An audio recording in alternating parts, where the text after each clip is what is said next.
Testing, testing.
Good evening, councillors and members in the gallery.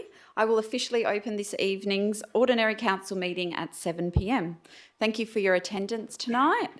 I'd like to remind everyone in the chambers to ensure that comments are respectful to the council and all meeting attendees, including city officers and those in the public gallery. Please note that this meeting is being live streamed. I'd like to begin by acknowledging the traditional custodians of the land on which we are meeting, the Whadjuk people of the Noongar Nation, and pay my respects to elders past, present and emerging. I'll move on to item 3, which is announcements from the presiding member, of which there are none this evening. Item 4 is attendance.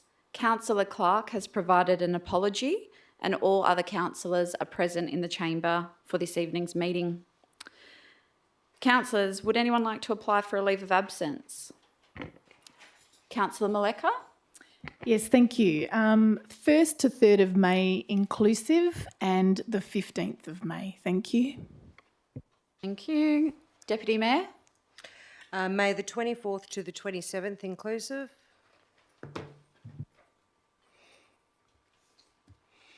Okay, can I have a mover and a seconder?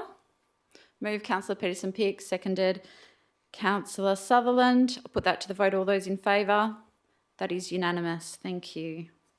Item 5, disclosures of interest. Councillors, do you have any interest to disclose? Councillor Johnson. Thank you. I have a number of proximity interests to disclose. Sorry, I've lost my page, which would have been helpful. 10.3.1, underground power lines.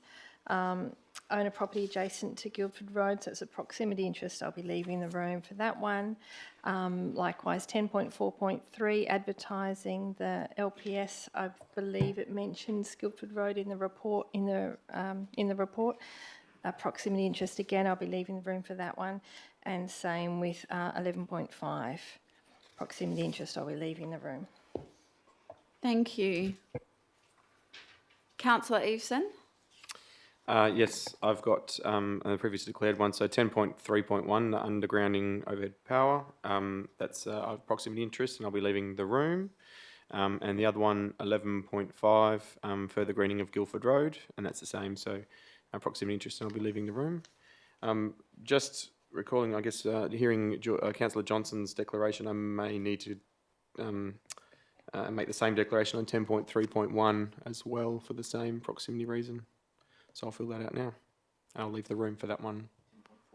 Do you mean 10.4.3? 10.4.3, sorry. Okay. Yep. Councillor Osuzowski. Thank you. My first one is for item 10.3.1, undergrounding overhead power lines along the city's main arterial routes.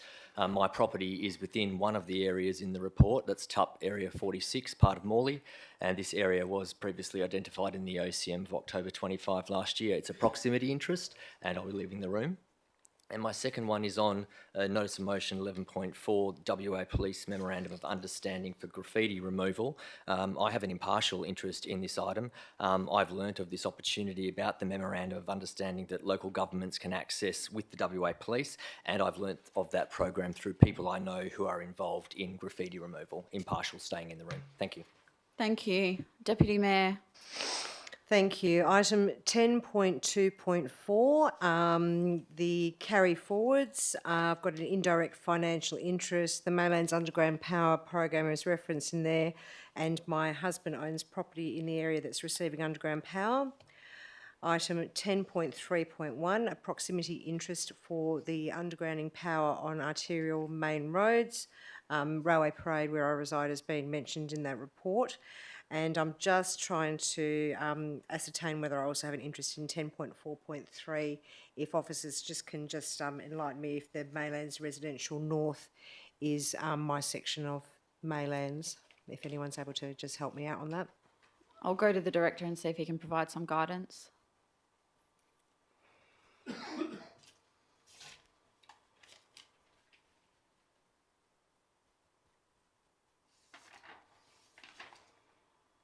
Through the Chair, I might just take that on as an answer when it comes to that item. Okay. If you don't mind. Yeah. So we'll get the response, the advice to you before we consider that item. Thank So you. if you need to declare it, we can do it before the item. Thank you. Okay. So,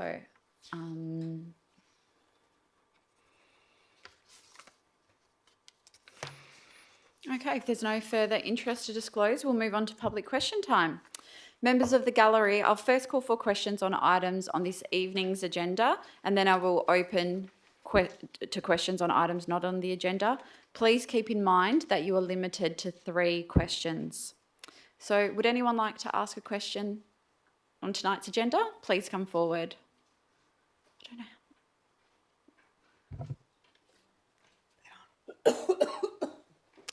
Thank you for inviting us this evening to talk about the mobile phone tower that we opposed having in Crimea Reserve.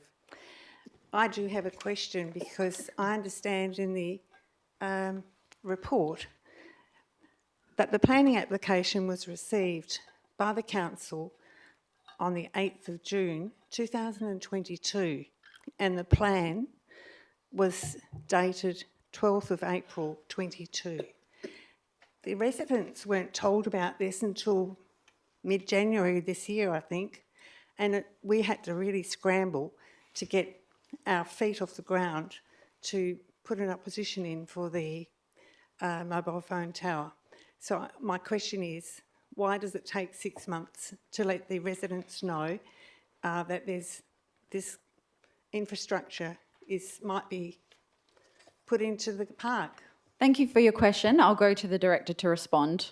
Yes, thank you. Through the Chair, the City was awaiting information, which they requested, and once that information was received, then we advertised the application at that time.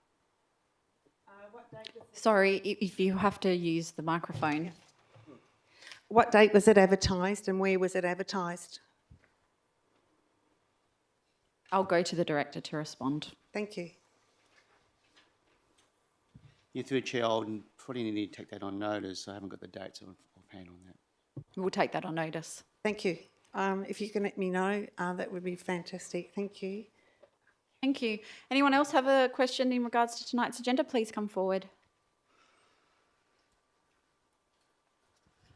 The difficulty that Joy just outlined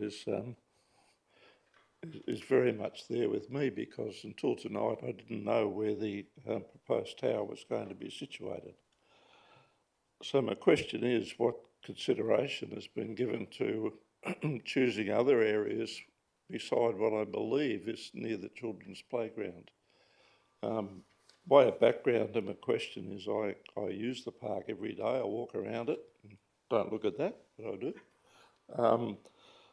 I commend the council for how you are treating the park at the moment. You've put a lot of work into it. You've put more seating in, you put more trees in. Every day I see a lot of young mothers with their children with the rug spread out near where the coffee van goes, using the children's playground and so on. And if the idea is to put the tower where I presume it is from what I've been told, and I haven't seen any plans. I can't believe it. I still think it's just extraordinarily stupid. If it has to be in Crimea Park or near there, I would think that you'd probably look at the car park that goes along Crimea Street and probably the northern end away from the the playground and the coffee shop and everything else. So my question is, why is that site, if it has been chosen, and I'm not sure on the facts, why? Thank you for your question, and I'll go to the Director to respond. Through the Chair, the City officers did progress optioning other sites with the applicants, including the site that was previously approved by the State Administrative Tribunal at Crimea Reserve. But the applicants did wish to pursue with this current proposal. We also discussed the option of possibly having those facilities at the new train stations in Morley and Noranda, and they did respond to that, and that is addressed in the report that's got in the agenda. So we did look at options, but the applicants did wish to still proceed with the application in this current site. Sorry. When the director's talking, is it possible for him to Speak promote loud. his voice a Sorry. little bit louder into the microphone? Because when he turns around, we can't hear what he's saying. No problem. Okay. Please come forward. My name is Joseph. It's more a comment than a question. Last week in the media, it was mentioned the Galleria was going to be redeveloped. A few years ago, quite a few years ago, Telstra, which have towers on the existing Galleria, they were going to relocate them, but the whole thing fell through. The Galleria was not developed. Now, is it possible to defer that proposal of the new tower until the Galleria is redeveloped, whereby Telstra can position the tower on top of the Galleria, which was the proposal quite a few years ago, until the Galleria, because of the condition, the situation was such that it was not to be developed. Now things have changed. That was only last week on the media, where they declared $300 million were going to be invested in the Galleria. Thank you for your question. I'll go to the director to respond. Through the chair, the council could defer it. The city has got a period of time in which to determine the application, which I think is 90 days from when it's actually ready to be submitted as a full application. The applicants, if it is deferred, the applicants, and if it's beyond that period of time, the applicants could appeal against council's non-decision on the item. But it could be deferred, but there is that risk. Any other questions in regards? Good evening. Good evening, councillors, Mayor. Thank you for the opportunity. Joseph mentioned a good point in relation to the Galleria. But look, there's a myriad of questions, probably not enough time here. But I don't even know, and look, don't want to jump the gun because I'm thinking positive here and thinking that the councillors would do the right thing, stand by the majority of the community, knock this thing on the head, let them go to SAT, I don't know. SAT might change it, they may not, regardless of the previous decision. But, you know, let's put it in perspective. I had notes, but I've left them behind in the rush to get here, as they say, haste makes waste. You know, the reality here is that the applicants have chosen Crimea Park because it's dead easy.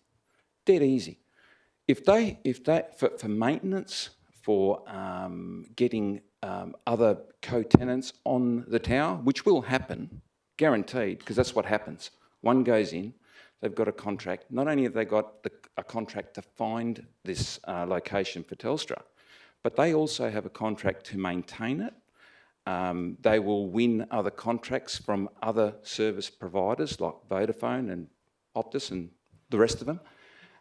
This tower will only go up in height to facilitate the co-tenants when they latch on, and it's not if, it's definite. And we're going to end up with a 38 metre tower, not 31.5, because that's what's in place now. But once this pole is on Crimea Park, this is the reality of it. So they're not going to want to go to Galleria. They're not going to want to go to option one for Telstra either, which is I've mentioned this at the deputation, which is the new bus station, Tonkin Highway and Benara Road. Because can you just imagine if they want to just send their people in to maintain the tower, they would have to apply. Mr. Zolo, can I just remind you, this is public question time. So I just need you to get to your question. Okay, all right. So why are we making this easy for the applicants? That's my first question. And I think it's important here. I respect what you've just asked me to do, Mayor, but it's important that people know the realities of this.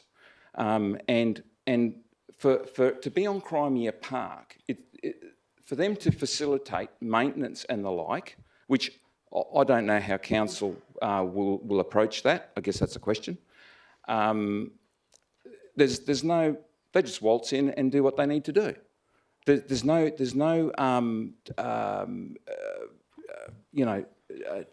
appointment times or dates because it might not suit somebody else, so they're going to have to seek another date for all these things. It's the easy go-to. Crimea Park is the easy go-to for everything.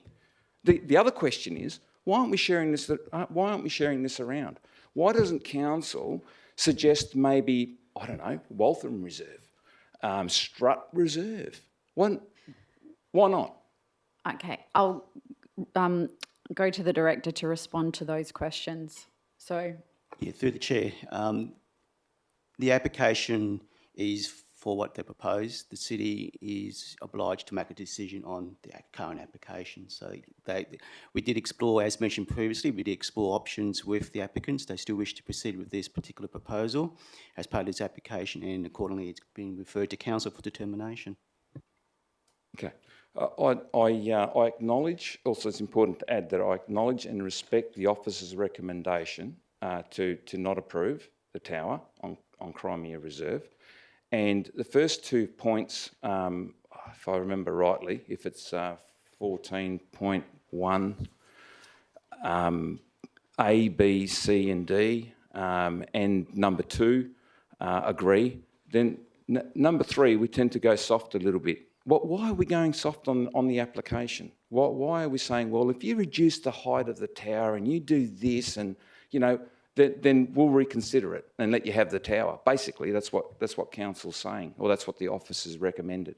I want to ask that question. thank you for your question. I'll go to the director to respond. Through the chair, the city acknowledges that there's an issue with communications in that area, and what the city officers is recommending is that they are prepared to consider, like any other application, for the possibility of them going to the previous site that was previously approved by SAT at Crimea Reserve, provided there's a suitable scale, which we've got to see any proposed designs on it, and in that location, and it's possible to have co-location. So basically, it's saying that council or the city is prepared to consider a facility at the previously approved site by SAT. Right. So is council not able to also perhaps suggest to the applicant that they take option 1 at the new bus station? Train station. Sorry, thank you, Joy. So, Mr. Zoll, that's the third question, so I'll get the director to respond. Thank you. Yes, we did. We did pursue that option with the applicants, and the applicants still wish for this application to come to this council as it is. For the reasons I stated earlier, just too hard for them. So, and that's a fact. Unfortunately, that's a fact. You know, Crimea Park's easy. Of course, council's going to let them on there any time, any day, whenever suits them. Whereas if they go to the train station, where they go to the Galleria, where they go to a commercial property, they're going to have to fit in with everybody else. They won't have their own way. They're going to get told, no, sorry, that's not possible. It's going to have to be on this day between this time and that time. And they're going to go, well, that's not possible for us. We need this time. We'll say, sorry, that's not going to work. But Crimea Park, no worries, just rock in anytime you like. On our park, this is a recreational facility. There's already baseball there. There's tennis courts there. There's a skate park there. There's fences. There's light poles. There's everything there. Now, sure, Mr. Zolo, last Yes. week was for the deputations, which I believe you attended. I did. Tonight is just public question time. So I have to move on and see if there's other people that have public questions. Can I have another question? No. Is that Harry? Oh, cheers, mate. Sure, thank you. That's a good point. There's others to consider. Thank you. Thank you. Joy? Yeah, I've had 2 questions, Yes. but this is not a question. But it's public question time. I would just like to appreciate all the people that came tonight from our neighbourhood around the park to support the opposition for the application of the mobile phone tower. and we've got 18 people here. I know that there's a few people sick, some people have gone to hospital and they would have been here, but we had a lot of people sign petition, so that's it. Thank you. Would anyone else like, just reminding everyone, this is public question time, please. Would anyone else like, please come forward.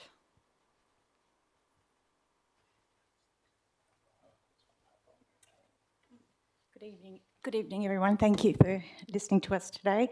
I'm sure you're aware that if this was made a little bit more, I think the people that are here tonight are the ones that are involved close to the park. I live directly opposite the park.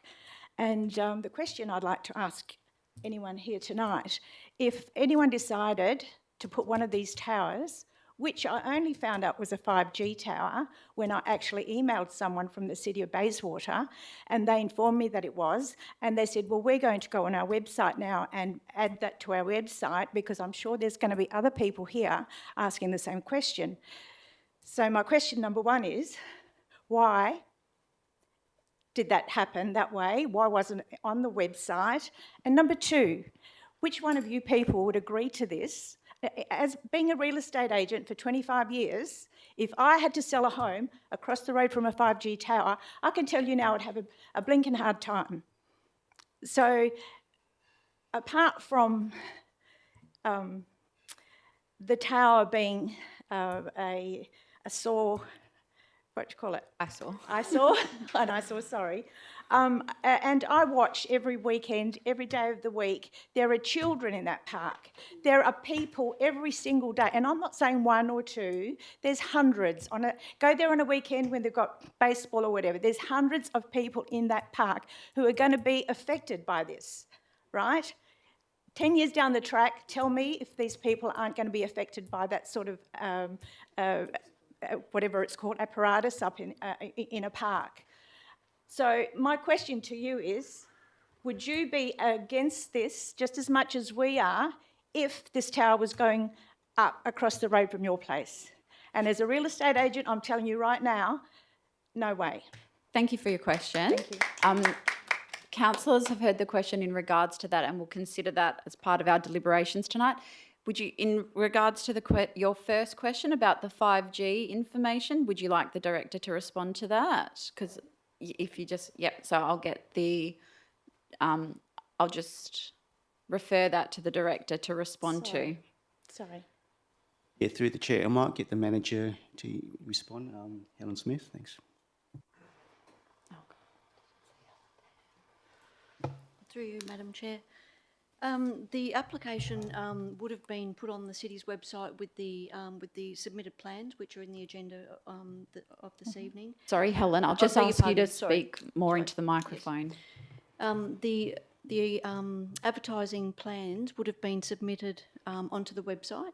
Mm-hmm. If you'd made a telephone conversation with the officer dealing with the application and there was additional information which wasn't shown on the website, then it would have been the case that he would have attached the report submitted by the applicant, and that's assisting everyone with getting the correct information about the application. But it took me an email with a response saying that, and then a follow-up email saying that it should have been on the website, but it wasn't. So how many people went to that website and didn't get the full information? Through you, Madam Mayor, I couldn't give you that information.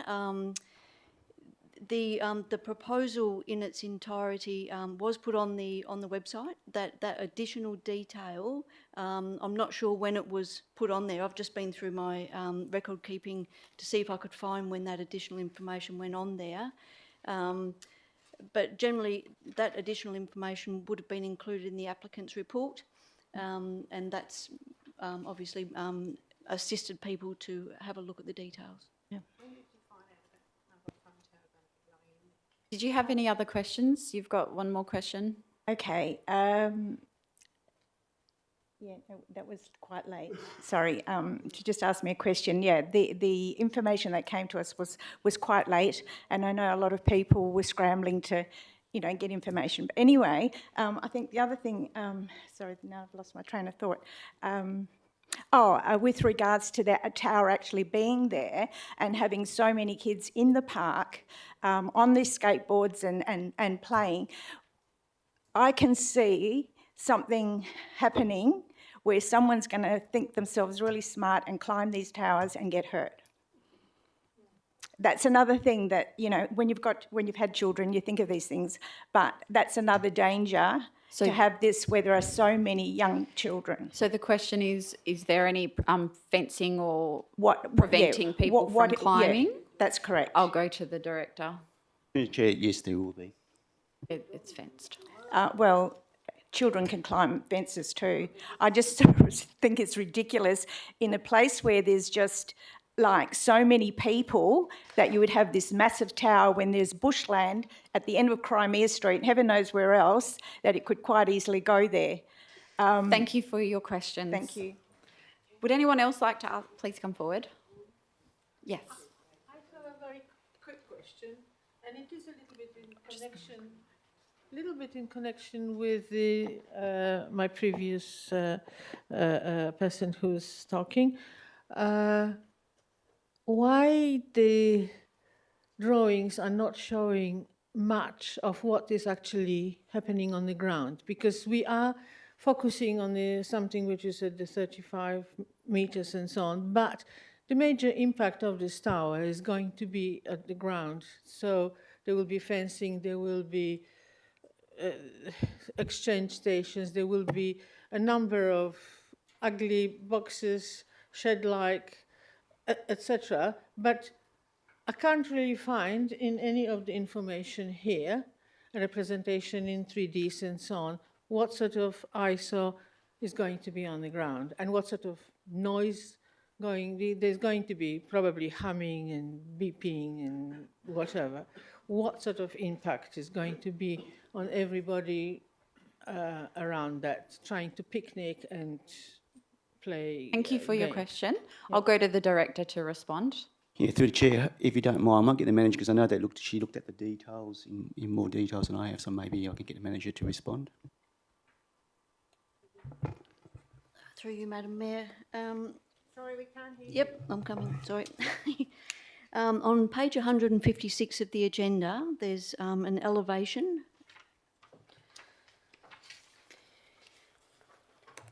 Now you'll see on that elevation, it talks about a Telstra power distribution box, a Telstra micro outdoor unit on proposed concrete slab. So there's a number of pieces of equipment there. The city's officer has had discussions with Amplitel around whether fencing or bollards are a suitable way in which to contain those pieces of equipment. And it's certainly the city's preference that that in the event that this application was approved, that those equipment boxes be contained within a fence. Sorry, Joy. I'm sorry, you can't yell out questions. Do you have another question? I don't know your name. I'm very sorry. Christine, yeah, my name is Christina. No, that was my question. My other question was, I have actually came to this process a little bit late. Was there actually public consultation where the people who proposed the tower met with the community and had workshops and things like that, like the community consultations normally take place? Thank you for your question. I'll go to the director to respond. Through the chair, no, we're not aware of the applicant going to the community to consult with them. I mean, the city did consult, but I'm not sure whether the applicant did go and workshop with the... So there was consultation undertaken by the City of Bayswater. The actual applicant who submitted this application, they're not required to do any consultation, and we don't believe they did so. So did we have workshops and people could actually see in pictures and understand what's going on? I don't believe there were workshops. Yeah. There was a letter sent out by the City of Bayswater to residents within a 250-metre radius of the proposed location. I would not call it consultation. I'm an architect working with councils and at many occasions even with the lesser changes to the area. the consultations, have workshops and parties are, even on the grounds, etc. There would be meetings and people would be showing what is it all about. I felt that that's probably lacking. Thank you. I think that's all from me. Thank you. Mr. Bazidis? Harry Bazidis, 21 Parkinson Street, Miranda. Madam Mayor, I'd like to address the elephant in the room here. Are these towers safe for the community? I don't know if my directors can answer that question, but I'll refer to the director. Cool. Through the chair, I can only say that the information's been submitted, is what we've been advertising, what has been considered. We're not experts in the field, but I know that there's other agencies that will deal with that. So we're just dealing from a planning point of view, and which is the planning application was submitted accordingly. Thank you. That was my expected answer. With the absence of knowledge that you don't even know whether he's safe or not, how can council possibly approve this tower? It's a rhetorical question. Thank you for your question. Yeah, okay, thank you. Any other questions on an item on this evening's agenda? If not, I'll move to questions not on this evening's agenda. What items? Not under the agenda? Not on the agenda. Yeah, please come forward.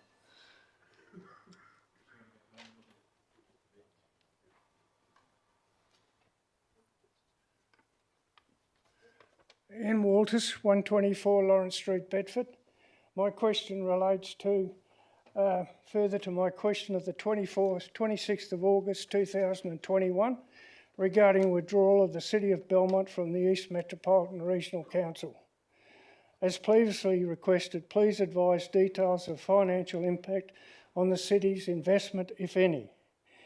I am informed the City of Kalamunda has given notice to exit the EMRC. Please advise details of the financial impact on the city's investment. And I find it astonishing that the city needs over 12 months to reply to my numerous questions, despite the previous undertakings to provide a timely response in a timely manner. Thank you for your question. I'll refer to the CEO, Mr. Walters. Thank you. Through the chair, I'm not aware of the questions from Mr. Walters from August of 21, so I'm happy to look into that and get a response. The city's investment, though, the equity share that the City of Bayswater holds within the EMRC is the same as what it was when Belmont made the decision to withdraw and the recent announcement of Kalamunda to make that decision to withdraw. But I'm happy to go back and look at those questions, Mr. Walters, and I'll get a response through to you. Okay. Would you mind telling me why it's taken so long, right? I get responses and you promise me and you promise me and you promise me and nothing happens. As I said through the chair... It's a complete breach of the Local Government Act, if I'm true, because you ask a question, you're supposed to answer it in a fairly short time, not 12, 18 months with numerous responses. Yeah. As I just indicated, I'm not aware of the questions that you raised in August of 2021, but I'm happy to look at it and I'll get a response through to you in relation to that. Okay. Now, I'd like to know what steps are taken in the preparation of the agenda, because you can't read it, right? In many cases, like tonight, there's parts of it you can't read, and the figures are so small. I went and bought a $10 microscope to larger, and you still can't read them. So surely the ratepayers, and that's been like that for the last 3 meetings, which I haven't attended, why can't you get the print? We're 100 years old. Why can't we get the print so ratepayers like me and others can read it? Thank you. Thank you for your question, Mr. CEO. It's a comment, yeah. Okay. Thank you. Mr. Tonkin?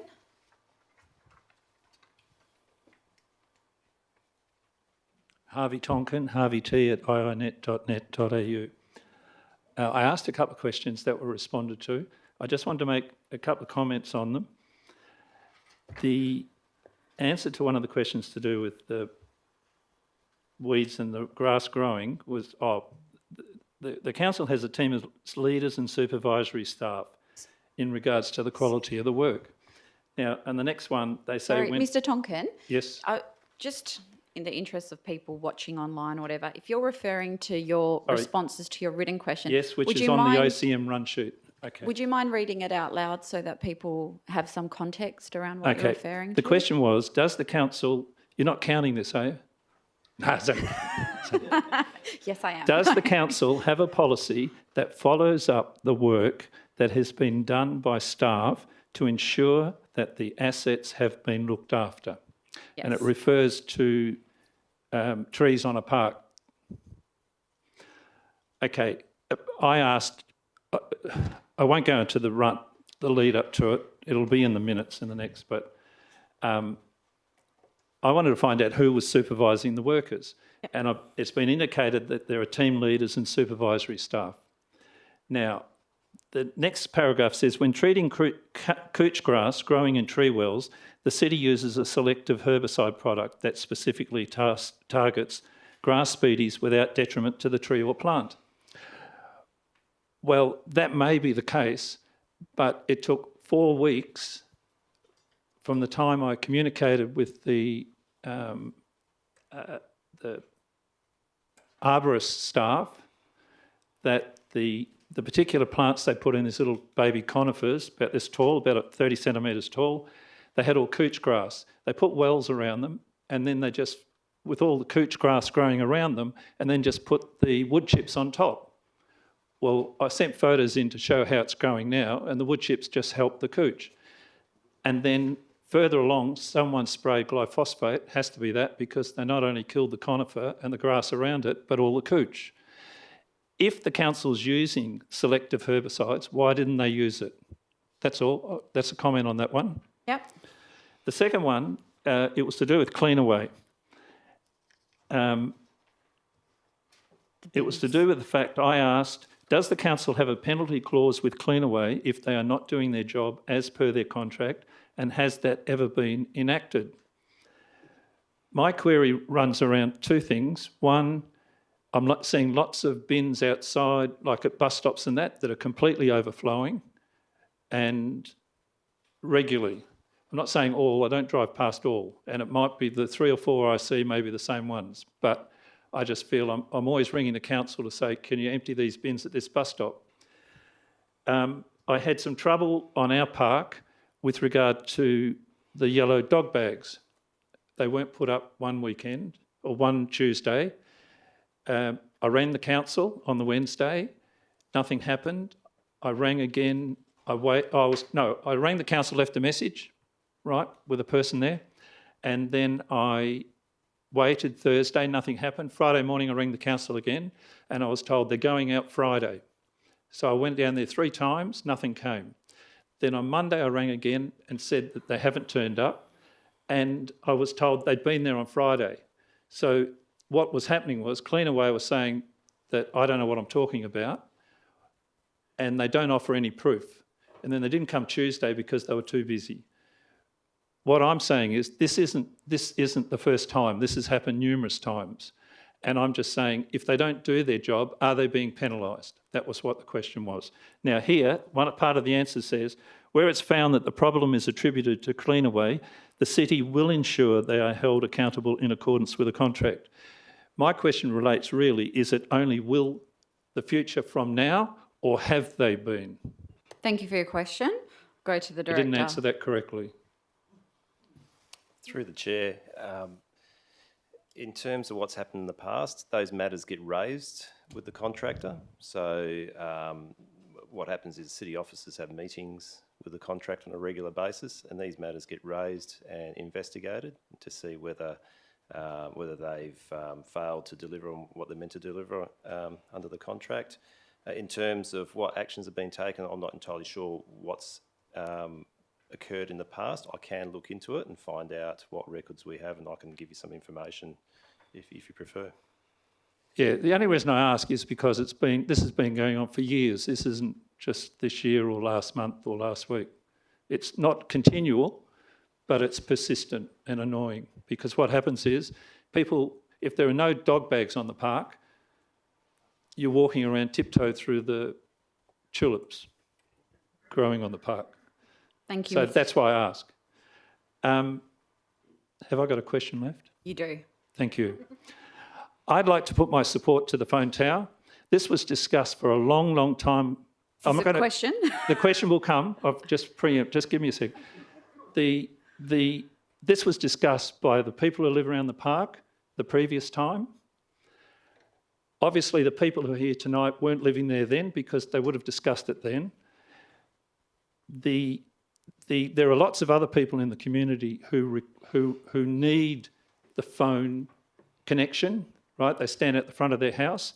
My question is, will the council officers, the councillors take into consideration the fact that the community needs it? Thank you for your question, and councillors have heard that and will take that into consideration during deliberations. Oh, can I ask a part question? Why was it? Forget it. Mr. Why was Tonkin. it that so many people presented their discussion tonight and asked questions and did not leave their name and a contact? There were quite a few people just walked up and asked questions. No, you don't have to change it. I'm just saying I'm not happy with that. I'm aware of that. Has that changed?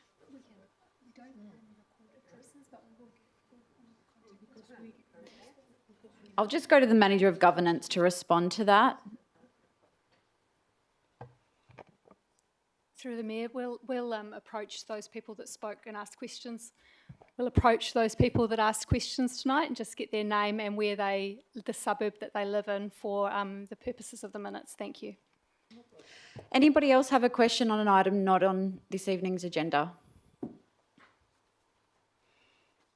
For the record, yes, my name was Carmen Zolo, 23 Driscoll Way, Morley. Thank you. I do have a question, not on the agenda. Just trying to think how I can put it. No, this is for not on the agenda. No, it's 3 questions. Is it really? Sorry, I've just sought clarification from the CEO and Governance Manager. And public question time, you're allowed 3 questions per person, not per item. Sorry. Should I go and get me myself? Sorry. This was I. Just that was a joke. Anybody else have any other questions? If not, I'll close public question time. Before I close public question time, councillors, the city has received questions in writing from 2 ratepayers, including the questions Mr Tonkin read out this evening. These questions and the responses from officers have been listed in your run sheet, and I'll take those as read. Now move on to item 7, confirmation of minutes. Do I have a mover and seconder for the confirmation of the minutes of the ordinary council meeting of the 28th of March 2023? Moved Deputy Mayor, seconded Councillor Ossowski. Put that to the vote. All those in favour? That is unanimous. We'll now move to confirmation of the minutes from the special council meeting of the 5th of April 2023. Do I have a mover and seconder? Moved Councillor Palmer, seconded Deputy Mayor. I'll put that to the vote. All those in favour? That is unanimous. Thank you. We'll now move on to presentations. Petitions. Do any councillors have a petition? Councillor Sutherland. Yes, I have one petition. This one has been submitted. The initiator of this petition is Joy Nichols, and it reads as follows. We, the undersigned, being the electors of the district, formally petition the City of Bayswater to address the following. We, the undersigned, oppose the new telecommunication tower and mobile base station within Crimea Reserve. We feel the communication tower would have a negative impact on our community and nearby amenities. We ask the council to listen to our concerns and not approve this project. And this petition's got 213 people. Thank you. Can I have a mover? Councillor Sutherland, you're moving it? Move it. Seconded. Councillor Eason. Can I put that to the vote? All those in favour?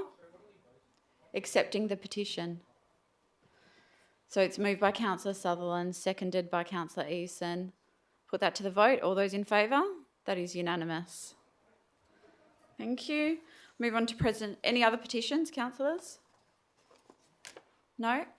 Move on to presentations, of which there are none. Deputations were heard at last week's agenda briefing forum. And delegates report. Tonight we have one from Councillor Johnson. Councillor Johnson, would you like to move this report? Yes, thank you. Can I have a seconder? Councillor Peterson-Pick. Councillor Johnson. Thank you. I've just made a few little brief notes in there. The online course was really interesting in terms of biosecurity, particularly given we're in the middle of a Q-fly area in Bayswater. And it talked a lot about things council can do for environment and sustainability. And I've recommended that the city's emissions reductions and renewable energy plan and the City of Bayswater's environment livability framework be included in future versions of the course because they're very good documents. Thank you. Councillor Peterson-Pick. Would anyone like to speak on this? If not, I'll put it straight to the vote. All those in favour? That is unanimous. Thank you. We'll now move on to item 9, method of dealing with agenda business. Pulling first this evening is Councillor Johnson.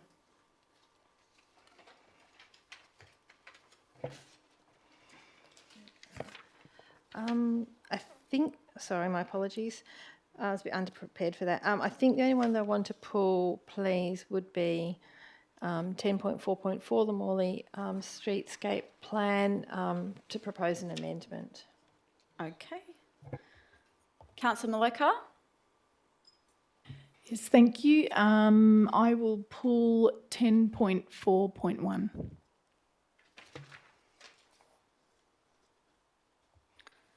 Councillor Strzowski.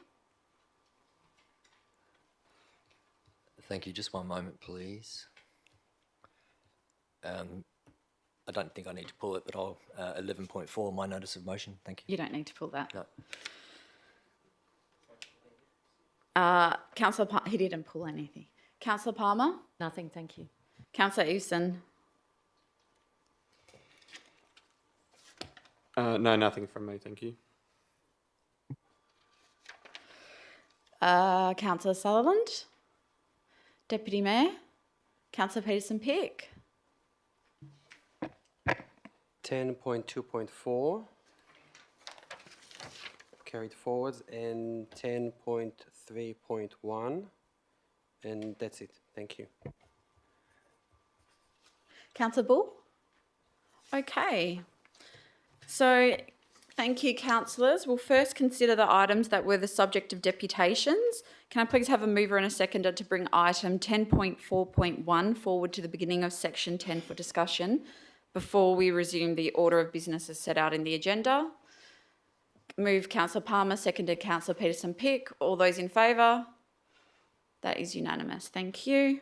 So we are starting with item 10.4.1, proposed telecommunications infrastructure to recreational facility, Crimea Reserve, lot 90872 MacArthur Street, Morley.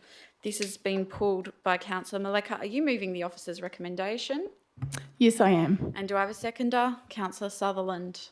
Councillor Maleka. Thank you. Yes, I will be supporting the officer's recommendation. I would like to preface this by stressing that Lim 3 of the officer's recommendation, which acknowledges that we are fully aware of the obvious lack of telecommunication coverage in the area. I too regularly witness the frustration of the poor access as well. We're living in a digital era, and that is expanding quicker than we can blink. And the black hat areas, yes, do need to be addressed. But in saying that, the proposal in its current form is not the best solution for our users. The users are the city's residents, businesses and visitors in the area in question. Councillors, we need to push for a better outcome for our users. After attending the briefing on this topic some weeks ago, it was clear that there was a lack of options that had been considered, particularly since the nearby Naranda station was not even in the mix for a possible location or even scrutinised for increased telecommunication traffic. Alternate locations, integrated design options and other technologies for optimal coverage really need to be further explored. So I believe the application needs to be further considered and a revision in line with the officer's report is what I would encourage. Thank you. Thank you. Councillor Sutherland.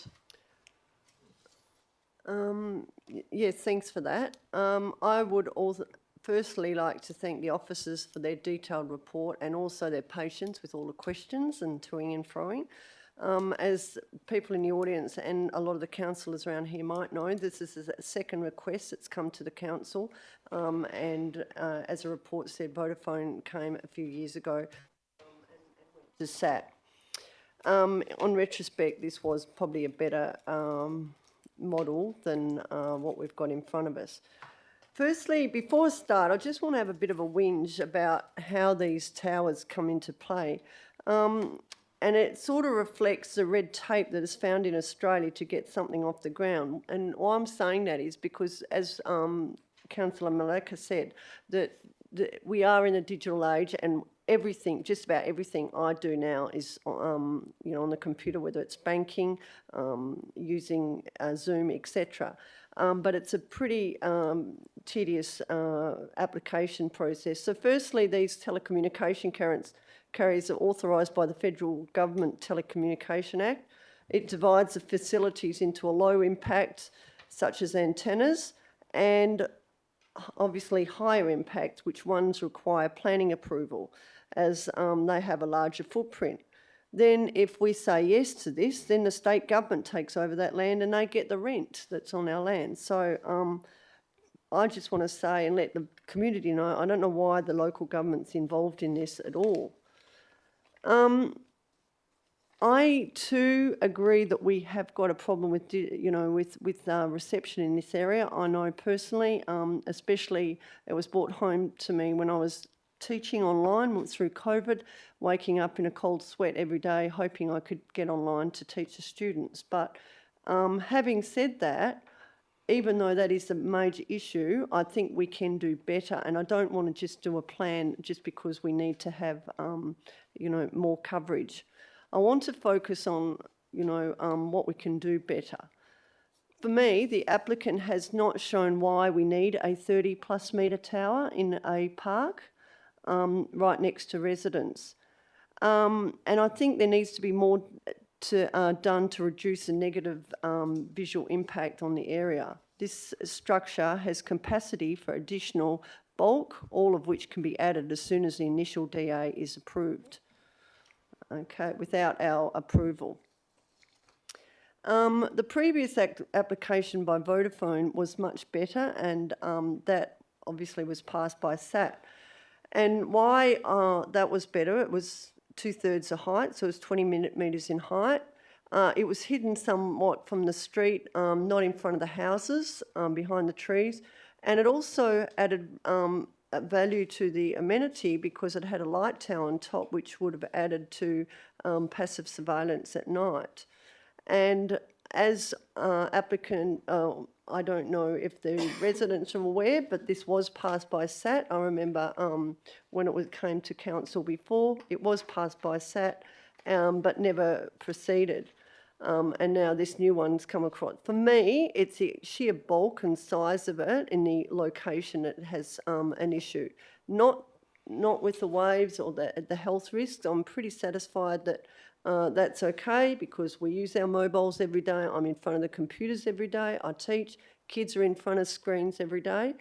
But it's more the bulk and the issue on the park and the visual impact to me. Councillor Sutherland, you're reaching 5 minutes, so I'll just get you to conclude. So I suggest the applicant come back with a similar proposal that they did with the Vodafone one. Thank you. Thank you. Would anyone like to speak against the motion? Anyone, Councillor Peterson speaking against? Thank you. I would like to move an alternative motion, please. I would like to move an alternative motion, please. An alternative? Yes. Which the officers have. So you're foreshadowing a motion? Yes. Okay, so to support the application with some conditions. So if you're foreshadowing, would you like to speak on what's in front of us now? Yeah, I will speak. Yes, but I don't know if we can put it on the screen so councillors can see what I'm actually, the alternative motion. This is what we usually do. So the minute, you just can't talk about it. We can put it on the screen. Of course. Yeah. But Sorry, this hasn't been... Can I talk about it? can't talk to your foreshadowed motion. You can We always talk talk about what I'm suggesting as an alternative option to. We always do this for years. I'm suggesting a different approach for council, and I would like to convince council to do something else about any item.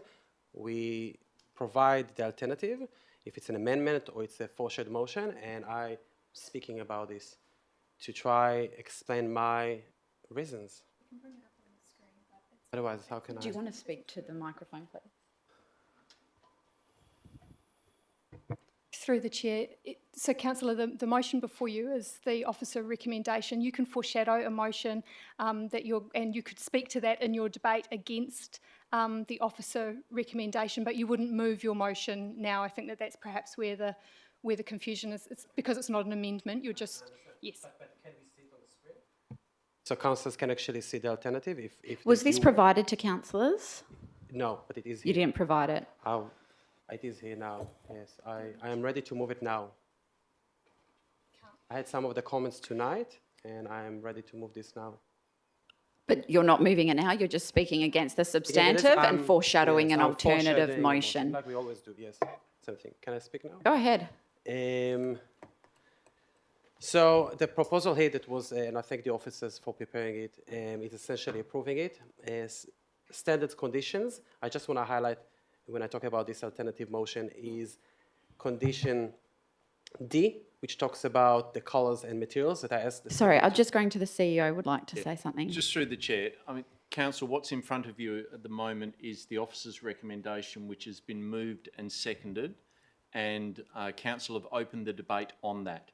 So you need to discuss what's in front of you at the moment, which is the officer's recommendation, which has been moved and seconded. Councillor Peterson-Pick, you've chosen to speak against the officer's recommendation, and you've foreshadowed an alternate, which is what's on the screen. But the debate is on the substantive motion, which is what's in front of you here, not the foreshadowed one, which will we come always do this, yes. if this fails. So just to I clarify. just want to explain to people what the other option would mean and what they prefer. Condition D talks about the colours and materials, and specifically I asked the city to specify that the colours will be complementing the reserve. We saw some photos from a resident who did quite a lot of work showing similar towers in other reserves. One of them in Dianella Open Space shows a green tower, a bit more, I think, aesthetic. Another condition that I asked the officers to add is H, if you can please scroll down a bit, which is a detailed landscape plan to get the applicant to fund and pay for plants and trees around that facility. Councillor Peterson-Pick, a point of order has been called. Councillor Eveson? Sorry, send this point of order? Yep. Yeah, I'm just. What's the point of order, Councillor Eveson? I'm not sure what the specific point of order, but it's. You need to have a point of order. Well, relevance, I guess, because we're debating the officer's recommendation, not the alternative motion. It feels like we're doing what's on the screen, the alternative motion, not the substantive.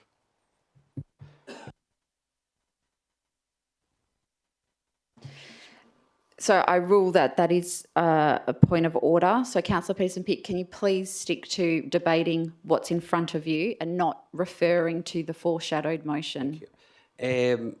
What I was trying to discuss and point out briefly is that there are other alternatives to provide conditions that alleviate the issues.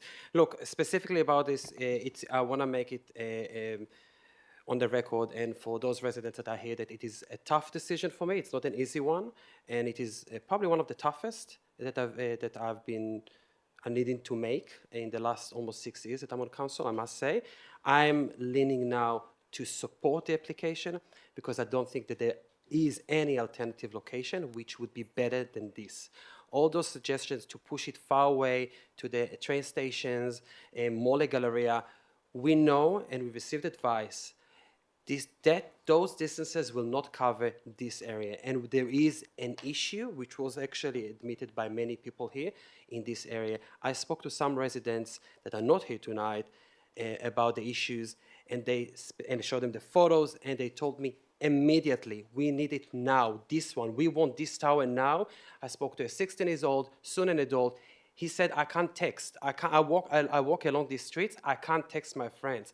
We are talking about Morley, a regional centre in the city of Bayswater. We will see more developments coming up. We have 2 new train stations. The people there are crying, and the fact that they're not here doesn't mean that they don't need it. You know, we know how it works. Those who sometimes support it are quiet. They are expecting us to make those decisions, and this is why I'm here, not advocating on behalf of Telstra. I'm advocating on behalf of all those residents that do cry for basic facilities. No one wants to see light poles. No one wants to see those towers. I prefer not to see it there, definitely not in a reserve. But I prefer this application than an application of a tower next to someone's house. That would concern me a lot. And we did see examples from a resident showing those towers next to specific houses in other cities. I don't want to see that. So I prefer that in the middle of the reserve. I'm not getting into the health issues. This is not for us as local governments to deal with it. There are agencies, federal agencies, it's in the report. Any resident that has concerns, I invite them, encourage them to go to them, speak to our federal representatives. The Department of Health on page 43 did not have any comments. The member of Morley is currently the Minister for Health. Anyone who has issues about health from those towers should refer to those agencies and people. This is not an issue for us. We're dealing with the planning issue. The only ground that is being rejected here, that is the cause for the rejection under the officer's recommendation, is the amenity. Amenity is subjective. Some people will think it is too much. Some people will think it is nothing at all. But it is subjective. I would prefer this impact, and there is an impact, than a more serious impact to have that tower positioned somewhere else. As one of residents living in a few streets away that can't actually do anything with their mobile, on Telstra, guys, Telstra, we're not talking about a very small company, we're talking about Telstra. So if this is being rejected, I want councillors to understand what we're actually doing to those residents. We are not providing an alternative. That resident asked me, if council is rejecting it, what's tomorrow? How the council tomorrow is going to resolve my communication problems? And I do not have a solution for that. But we do have the opportunity to support this tonight. Councillor, you've reached over 5 minutes. Please Thank conclude. you. I will finish. Previous councils rejected the Vodafone. The city rejected previously. SET approved it now. It's maybe happening all over again. I always mention cost because cost is relating to what we do, and budget time always comes. The SET appeal that happened in 2016 cost us money, more than $50,000 plus staff time, a director and managers. I would like councillors to understand that I prefer this money to be spent on repairing or renewing that skate park or the playground. This is where it should be. Councillor. Thank you. Thank you very much. Thank you. Anyone speaking in favour of the motion? Councillor Eason. Yeah, thank you. Look, we can agree on something, that there is an issue with this area. It's a very well-known issue, and I too have been contacted by people advising of not being able to make phone calls, having to go outside, getting dropouts, no reception at all. And something needs to be done, but this proposal just isn't good enough. During the various briefings and updates provided along the way for this item, not the previously approved SAT Vodafone situation, I've requested evidence of due consideration of the new Metronet stations that are in preliminary construction phase, so council can have a clear, more overarching view of the future, and I'm not satisfied with the answers that we've received. I've requested coverage maps to demonstrate an optimised solution so that council can consider all current infrastructure in the district, including all the small cell sites, the ones that are low impact, that don't need our approval, that are going up across the district. I'm not satisfied with the answers that we've had back from the applicant on those ones. So council consider all options. I've sought confirmation of any additional height being added to the monopole, including protrusion elements, and I'll be confirm concerns raised by last week's deputies. Protrusions can be added without further development approvals under federal legislation, and they won't come to us. They can bolt on things to a certain height. It's inevitable that there will be other carriers that will also use this site. It's already well known on public websites. You can go and check it out now. There's 2 carriers that have already applied to piggyback, which is good because obviously we don't want to have multiple poles across the district. While some of these answers have been forthcoming, others haven't been fully addressed and they need further follow-up, which is why I can't support approving this applicant's proposal. I'd like to thank the city officers for clearly putting considerable time and effort into assessing this DA, seeking responses to my questions and providing this detailed report. I'll be supporting their recommendation, a recommendation that provides clarity for the applicant and the community. We are prepared to consider an appropriate scale telecommunication facility at Crimea Reserve, but this proposal is not it. Thank you. Anyone speaking against? Councillor Palmer. Thank you, Madam Mayor. It's a very hard decision, and as Councillor Pick has said, it's not easy, and it's one that really grieves me. Big decisions and great consideration. Since last week's gender briefing, we've had so many people writing in, and even at 5 o'clock today, a petition of 68 people wishing to have some sort of connection coming through so they can run their businesses and their homes. So it's not just for people, you know, wanting a mobile phone call, it's businesses as well that it's being affected. Now, when we had the briefing, somewhere along the line, there was mention that when it hits the stations, yes, that sounds a good idea, let's build a station, build a pole. It cannot work there simply because there is so much infrastructure going through on Metronet and all the other connected airport connections. So it has to be separated from that area. I've also got from the Australian Radiation Protection and Nuclear Safety Agency, 5 connections saying that it is safe. There is no harm from the radiation that's emitted from that tower. I agree that it may be slightly ugly, like most of these are, and we're kidding ourselves if they're not. They are all ugly. I have one opposite my house, 100 metres away or less. It's bigger than that screen as far as all the additions are, so that's a comparison. So my thoughts are, 1, the safety mechanism is there. People need some type of connection in that area for years. And as has been said tonight, Morley is a city. This is not a regional rural area. It's right under our noses. The amount of information here that was given is very, very rewarding to see that there's for and against on here. 3 of them are connected with the safety of the infrastructure health-wise. Well, if they want to read this report, I have it here, and I have also an internet site that they can get onto. It's government-run. It's not an org thing or anything. It's government-run, and it's a safety mechanism. There are people here that have put the cross, I've put a cross on them against, simply because of the health. But when you see that the health is quite okay, there's no danger. 1, 2, 3, 4, 5, 6, 7, 8, 9. 9 of these people in this list were talking about health. The others, 1, 2, 3, 4, 5, 6, 7, 8, 9, were for the Telstra tower. So we're right on that knife edge of trying to satisfy everybody. And I'm sorry that we can't satisfy everybody, but I feel that we have to just proceed with progress.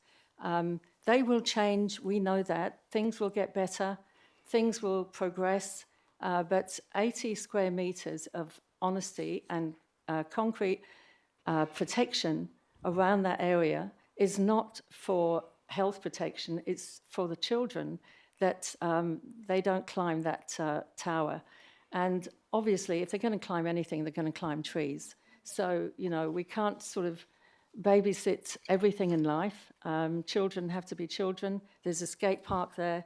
Nobody's going to be affected by something there. And being a former real estate agent of 30 years and having my own business, I can quite assure you that these type of towers were not affecting any sale that I saw. Thank you. Thank you. Councillor Bull speaking for. That's correct.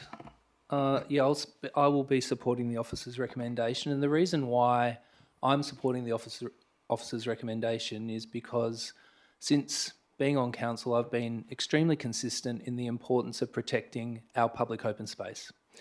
And what we have before us is another application to diminish the size of our public open space. And I just think that it is ultra important, particularly with the population forecasts and the need to increase densities through the city, that we are really diligent in ensuring that we protect our public open space.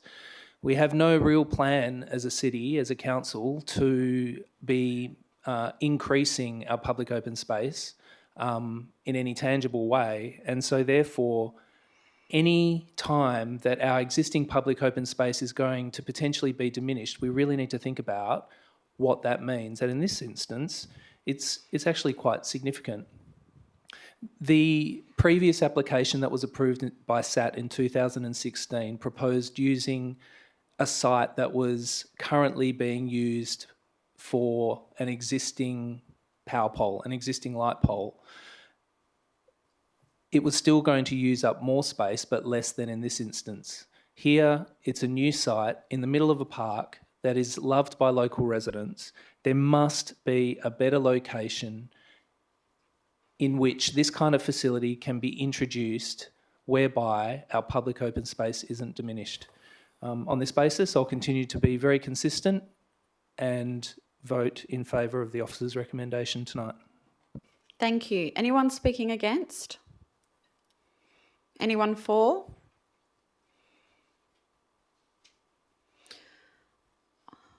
I'll just say a few words.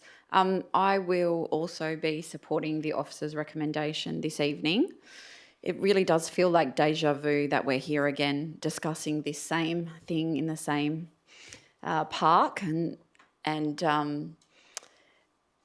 I do want to acknowledge everyone who did turn up tonight to show their support for the officer's recommendation.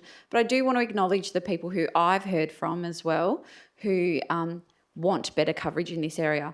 I don't even have to hear from those people. I'm in this area almost on a daily basis myself, and I know that I can't get phone calls and I can't use my internet, and if I'm on the phone it drops out. I know about the issues. So there is a problem, and that problem does need to be solved. But it can't come at just accepting a terrible proposal either.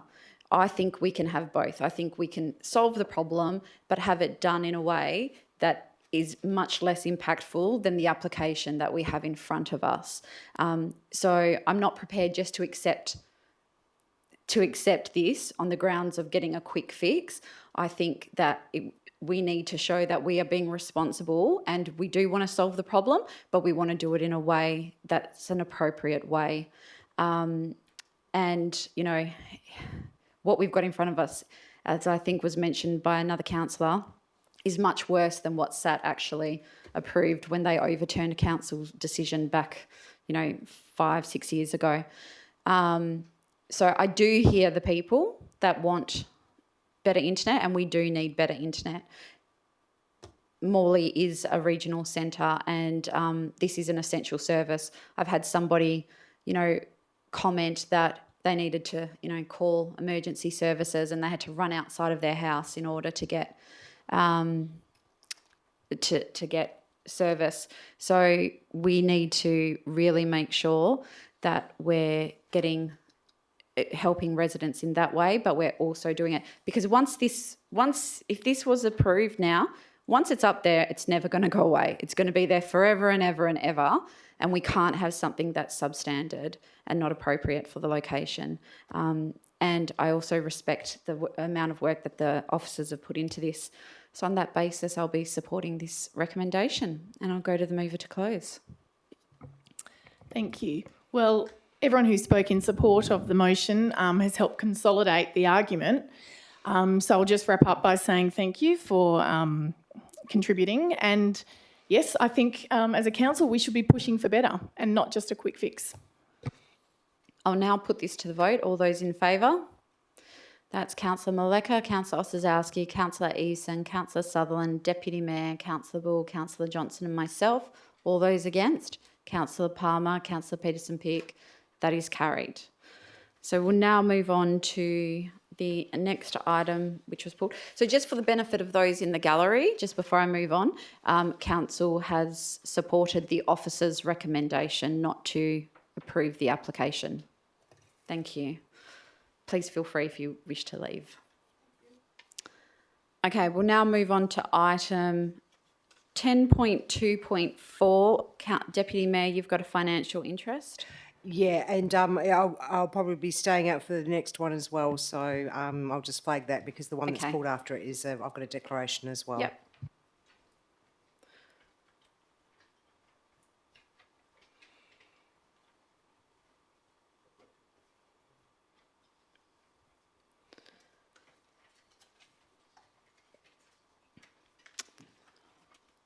Okay, so that's 10.2.4 carry forwards 2022-23. Councillor Peterson-Pick, you've pulled this. Yes, thank you. I would like to move an alternative motion, which And is... the minute taker has the wording. Yes, which is the wording that is under your name, Madam Mayor. If you can put, yep, that one. The first one. So I'll just ask councillors to have a look at what's on your screen. That's what's being moved. And then I'll ask if there's a seconder. Do I have a seconder? Councillor Palmer? Councillor Peterson-Pick? Thank you. Look, I've been looking into this specific issue. So look, I don't have any issues with the carried forwards. First of all, I would like to put it. I've been looking into some issues or questions that I had, and I have identified issues with regards to this item, the Maylands Town Centre City-led Infrastructure Activation Project. That funds were reduced or are proposed to be reduced, but not because they were unspent, like all the other items in this report. And I think there is some problem with the report, and I hope, and I mentioned it to the director, I got very confused about this. Most of the items here, and understood that what we're talking about, the Maylands one is an exception. All the other items, and I want to put it on the record, it is my understanding that what we see in the table, in the report, are money that are revising the money that was actually spent, and all the rest will carry forward for next year for consideration in the budget. Besides this Maylands Town Centre City-led Infrastructure Activation Project, with this one, that money was not spent, and it's been reduced, the $15,000 been reduced because the decision that the city has been made to reduce it, not because it was spent. So I think it is actually a mistake that it was presented like this, but I'm happy that we now identified it. I also would like to recognize the Maylands Business Association. I've been in touch with them, and they have been supporting keeping this funding that was allocated and should stay and spent on, like for any other town centre that we have, Morley, Bays, all the other ones. I think it's actually just not fair to reduce one funding for one town centre just like that and without even highlighting it in the report. So this is essentially my proposal. I thank the Mayor for her support. I believe that she will hopefully support this. So I thank for that, and I hope councillors will support it. Thank you. Councillor Palmer? Okay. Would anyone like to speak against the motion? Councillor Ball? Just a couple of questions in light of the amendments, if I may. Go ahead. So the 15,000 that has been identified as being reduced and is now going to be put back on, where has that 15,000 gone to? I'll go to the director. Thank you, Mayor. So I will also point, there is a memo that came out from the Director Community regarding this particular project. So the understanding was Councillor Peterson-Pick is correct. Everything else in here is really based on the process that we normally would go through, which is we do an estimate of those carry forwards before year end, and then this is now the adjustment now that we've got the audited financial statements. In relation to this project, there was no projects identified specifically for that, but this recommendation, this amendment seeks to include that 15,000 we'll need to find. So we'll need to find the 15,000 and we would expect that we'll find that out of money that we will have, uncommitted from this year. So we will still need to find the 15,000. Probably just re-ask my question. So 15,000 has not been spent, has been reduced to zero. Where has that 15,000 gone? I'll go to the director. So I'm assuming, Councillor Ball, that would be in our Muni fund. So we would just allocate that out of the money that we've got in our current bank account. Okay. And then I've got another question, if I may. Are there any other items on this list where the money was not spent but has been reduced? I'll go to the director. Thank you, Mayor. Again, thank you, Councillor Ball, for the question. My understanding is no. So the process that I outlined where we estimate and then follow up later with the actuals, you'll note in the report that what I've suggested that be done a lot earlier. I think waiting for the financials, given the lateness of the audited financial statements, is too long, and I've recommended that to the CEO and to the Manager of Finance that be done in around November each year, and then if we need to adjust it with the audited financials, we will. Okay, thank you. Can I speak? Go ahead. Thanks. Thanks for those answers. I'm supporting what's on the table, the amendment, based on the comments from Councillor Peterson-Pick and also the answers from the Director. Thank you for that. It does concern me that we have a spreadsheet here showing a zero balance from 15,000, but we don't know where that money has gone. And so I would be super keen to receive some information around where that money has gone, and also just some feedback on how the city can provide future reports in a way that kind of addresses that kind of thing to ensure that that gap for the public as well as us councillors can be addressed. That's all my comments on that. I'm sure the city staff would agree that approach is probably helpful, and I'll support what's on the table. Thank you. Anyone speaking against? Anyone for? If not, I'll go to the mover to close. Thank you. Look, thank Councillor Ball for his questions. I'm actually surprised to hear that the money has gone, because it is my understanding that only tonight we are discussing this item. So my assumption is that all those items and funding next to them are supposed to be there until council makes a decision, and only tonight we should make the decision what happens with each one of them, especially as it's not adjustments. This is actually been reduction. So I think it is actually important to follow this up and understand what's happening, and that it's not happening in other projects until council make a decision. Thank you, councillors. Thank you. I'll now put this to the vote. All those in favour? That is unanimous. Thank you. Now, the next one is 10.3.1, undergrounding overhead power lines. A lot of councillors have proximity interests. I'll ask you to leave the room, and I'll see if we still have quorum.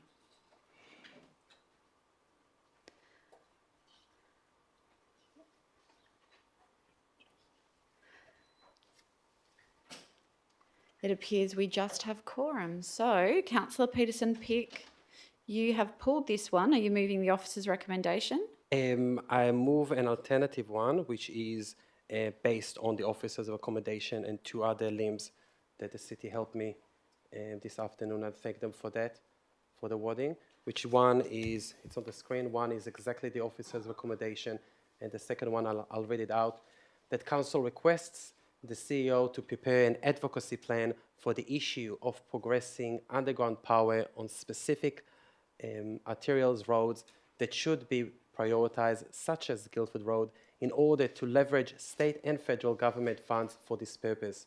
3, requests the advocacy plan to be presented to council at the 22nd August 2023 ordinary council meeting. Thank you. Do I have a seconder? Councillor Ball. Councillor Peterson-Pick. Thank you. Look, I am suggesting to add those two limbs because I don't want to lose this issue.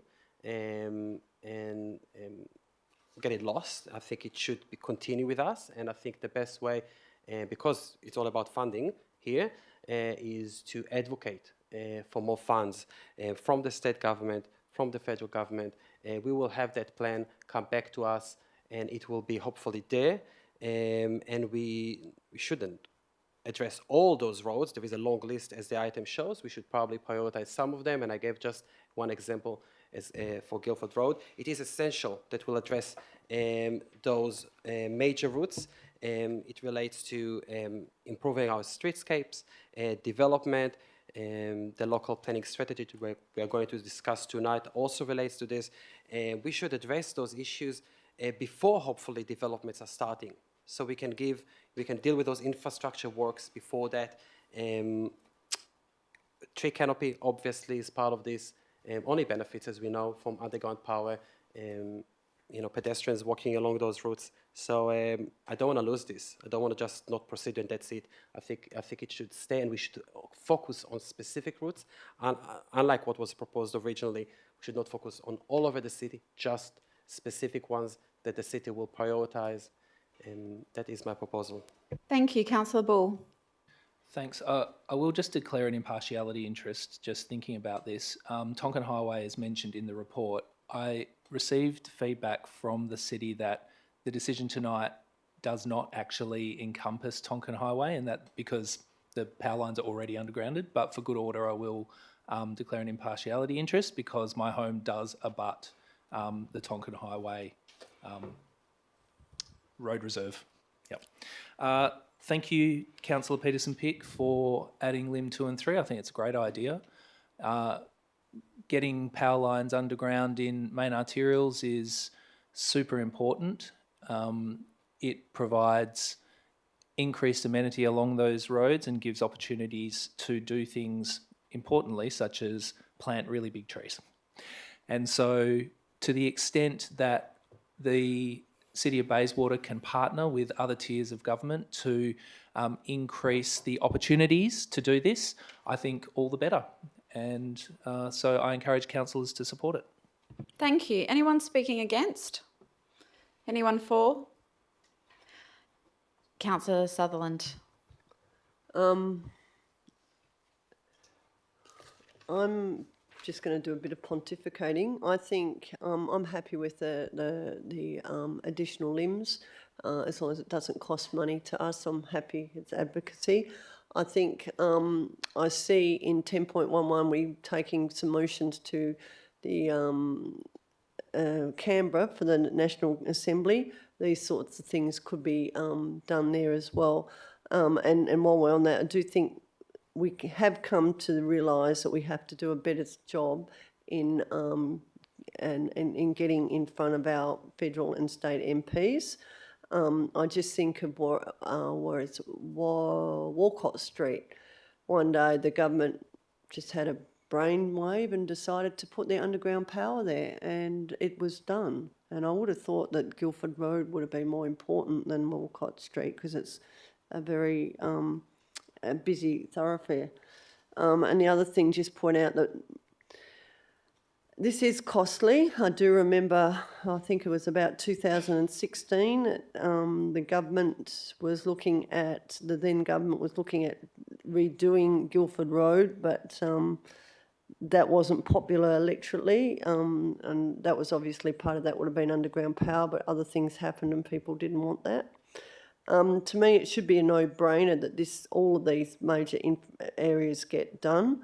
And I just think, finally, all the billions that come out of the northwest and we can't get underground power in the city centres is a bit of a worry to me. But I think this is a great initiative and we should go along with it.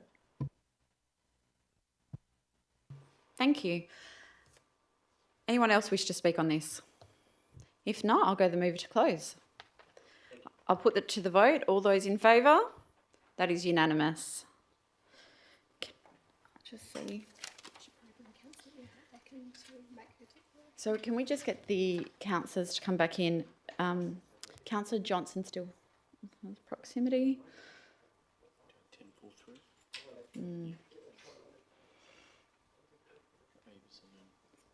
So Councillor Johnson, Councillor Eveson, We're now going to item 10.4.3, which you've declared proximity. So I need you to leave. Deputy Mayor, I've received advice that for item 10.4.3, draft local planning strategy modifications, the advice I've received is that you do have a proximity interest, so you will need to leave and probably declare it, just for the purposes. I declare a proximity interest in 10.4.3 and I'll leave the room. Thank you.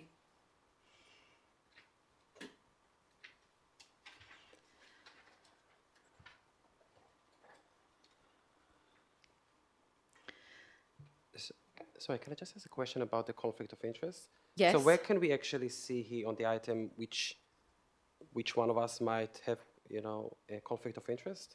Where can we actually identify it here? Kind of where are the maps that people are referring to that are indicating? I'll go to the director. Through the chair, there was a memorandum sent to councillors which attached a whole local planning strategy as modified, which had a map in there. So we don't have that map here? Not in the report, but because it was such a detailed, comprehensive report, so that's why it was covered. It was sent to council through a memorandum last week. Last week, thank you. Okay, so this item hasn't been pulled. Can I have a mover? If someone would like to move it. Councillor Bull. Seconded Councillor Palmer. Councillor Bull. Firstly, I'd like to thank the city officers who have been working on this for a number of years.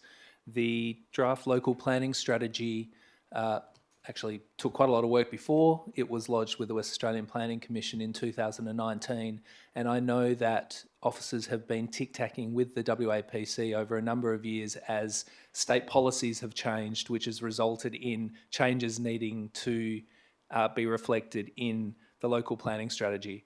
Look, this is one of the most significant and important pieces of work that this council and this city is currently undertaking. It's the precursor to a modernisation of our entire town planning scheme. It's the biggest change to our town planning scheme since the Morley TPS 23 was folded into Town Planning Scheme 24. So I think it is, quite a big thing that we are now at this point where we can ask our community to provide their feedback through the advertising process. So councillors, I encourage you to support this. Like I said, it's at a significant point in time as the city modernises its town planning scheme, and I encourage everyone in our community to take some time to look at it, reflect on it, think about how it impacts their local area and also the wider district.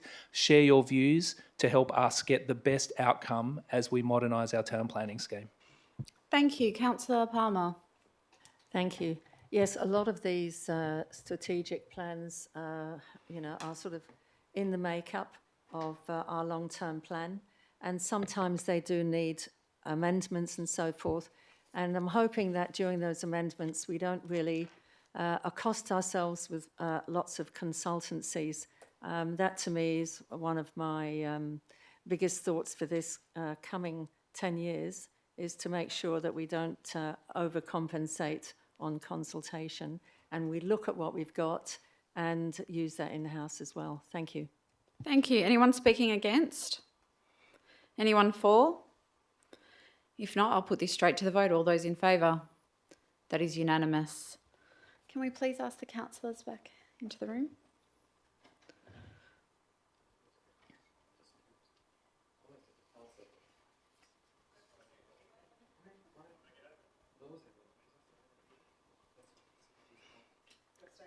Yes. Councillors, for your information, 10.4.3 was carried unanimously. So we're now on to item 10.4.4, Morley Activity Centre Streetscape Plan Detailed Design Project, Russell Street Proposed Typical Cross Section. Councillor Johnson, you've pulled this. Are you moving the officer's recommendation? No, an alternative which has been provided. To? I thought it would be published. Sorry, the officers have it, I believe.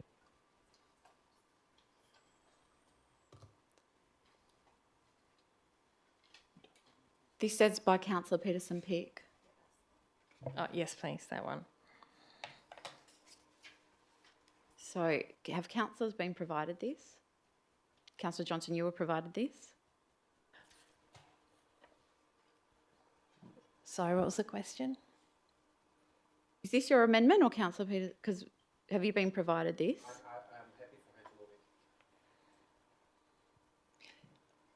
Yes.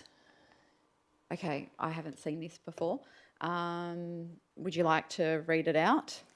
Yeah, sure. So the alternative, and the work was done by Councillor Peterson-Pick, is that we defer this item to advocate. Do you want me to read word for word? Sorry, I was summarising.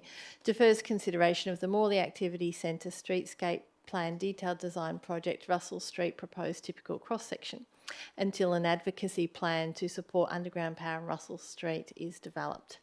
The Council requests the Chief Executive Officer to prepare an advocacy plan for underground power in Russell Street to allow for the final streetscape design for Russell Street to fully support the current and future needs of pedestrians and cyclists in the Morley Activity Centre. 3, request the advocacy plan be presented to Council at the 22 August 2023 Ordinary Council meeting. Thank you. Do I have a seconder? Councillor Peterson-Pick. Councillor Johnson, go ahead. Thank you. I know this little section of Russell Street has been discussed over and over, and I really don't know why it's so hard, because this is a crucial cycle route, and also we want to do greening, and I don't know why it's so hard to put trees and cyclists on the same street in a line, with, and it seems to be that's the power poles. So seeing as this plan is just a plan to do the plan, not actually undertake the works, I think it is important that we get rid of the power poles to be able to carry out the work. Russell Street is where the bike path from the new Morley station is going to come in, given that there's no other links. It's also part of where the bike path from the new Bayswaters train station is going to go to Morley.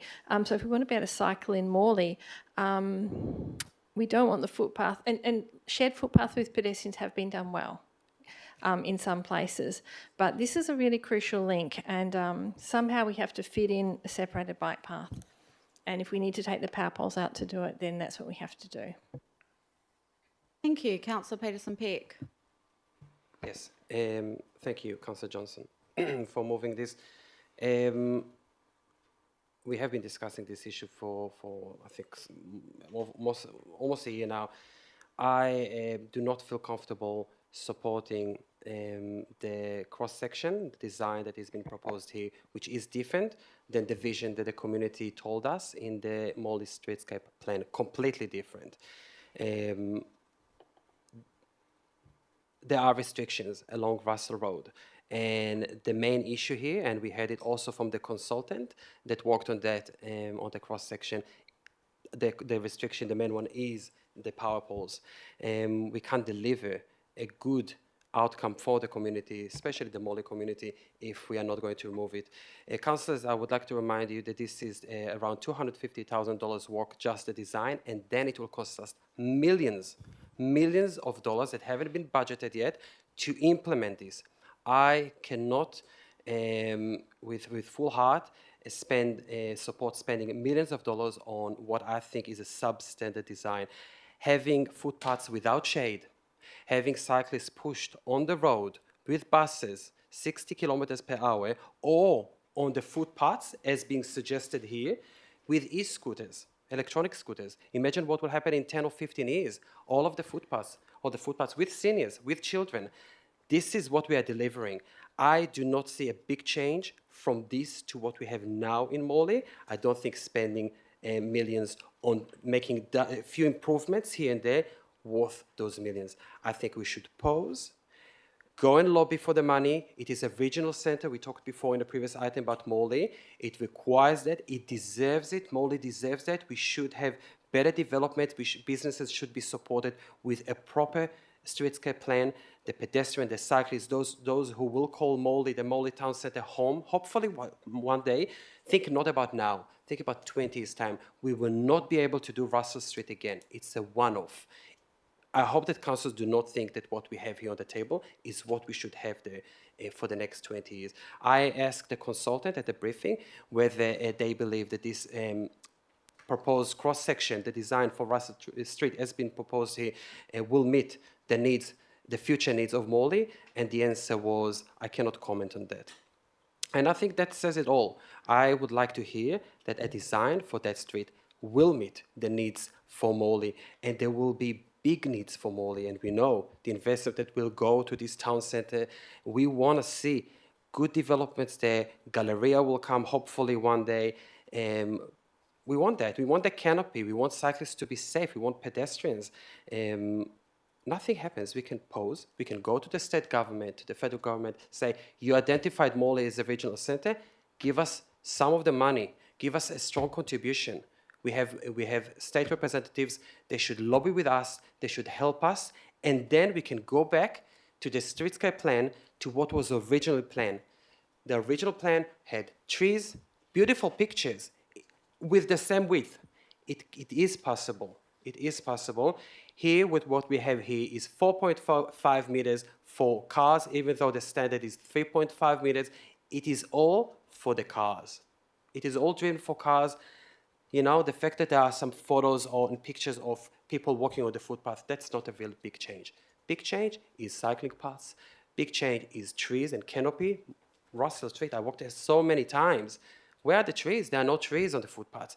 This will not deliver those things. So I hope councillors will take this very seriously, be open to wait a bit and hear back, see the advocacy plan in August, and then with the help of the mayor, lobby the right people, get contribution from them, and then we can go back and improve this. Thank you. Thank you. Would anyone like to speak against? Councillor Sosowski. Thank you. Just written down some notes to respond to a few of the comments that have just been made in regards to this alternate motion. Councillor Johnson mentioned or asked a question as to why it is so hard for us to get this done. I'd just like to remind councillors that perhaps it is so hard to get this job done because the streetscape plan that was endorsed by council anticipated a road reserve that we could work within of 27 metres. The reality is we have 20 metres within which we can work, and we are trying to put as many of these contemporary streetscape things, so bicycle lanes, shared paths, turning lanes, all of those things mentioned in the report. We're trying our absolute best to get as many of those things that we can into what is the reality, 20 metres. We would love to be able to put everything in with maximum widths and maximum sizes. It's just not possible within 20 metres. So I think the option that has been presented to us is a fair compromise, which still is a plan for the future. It's a plan for the future in an inner city strategic regional, centre that works for an inner city strategic regional centre.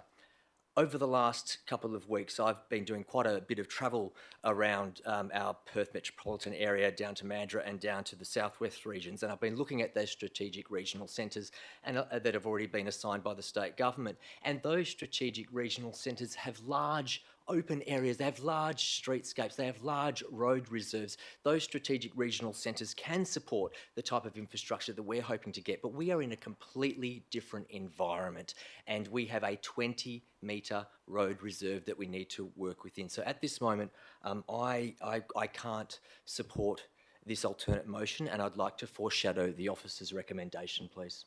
Thank you. Anyone speaking in favour? Anyone against? Councillor Eason. So I've just got a question. I'm just dusting off the Hames Charlie 2010 master plan report for Morley Activity Centre. Action 8 talked about prepare an infrastructure development report, which involves Western Power.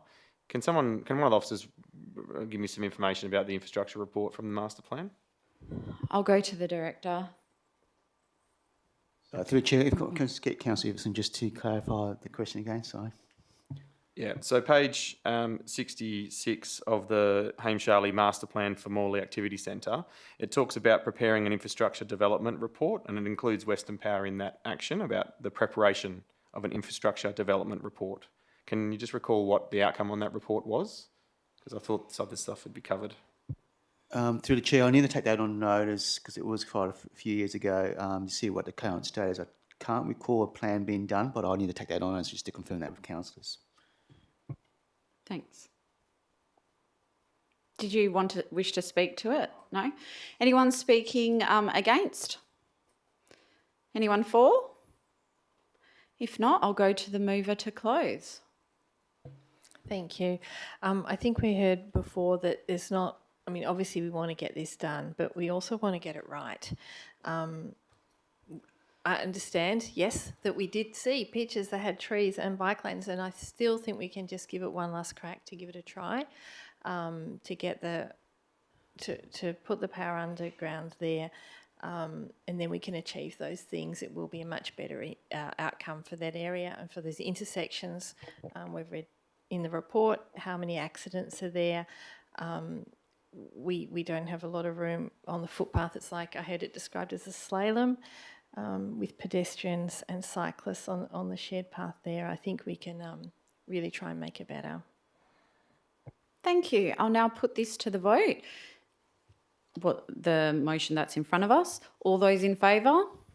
That is Councillor Palmer, Councillor Peterson-Pick, Councillor Bull and Councillor Johnson. All those against? Is Councillor Maleka, Councillor Ostrzowski, Councillor Eason, Councillor Sutherland, Deputy Mayor and myself. That is lost. We'll now go to the foreshadowed motion from Councillor Ostrzowski. You're moving the officer's recommendation? Yes, As is, as is, thank you. Do I have a seconder? Councillor Maleka, Councillor Ostrzowski. Thank you. Council endorsed this Morley Streetscape plan back in 2020, and the ability to implement that plan in full was based on various assumptions and various factors.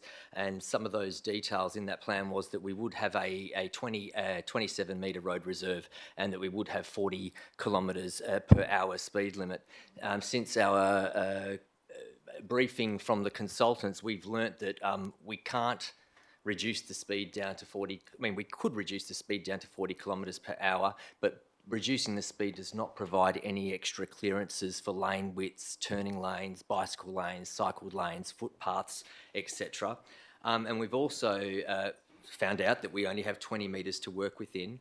And I've already mentioned previously that we would like to have everything, but there are barriers in place that we need to work around so that we can deliver as much of this as we possibly can. This streetscape plan, the original one, was designed for the future of Morley, and it is a shame that that plan for the future, which was endorsed by council, is not possible in regards to this section of Russell Street.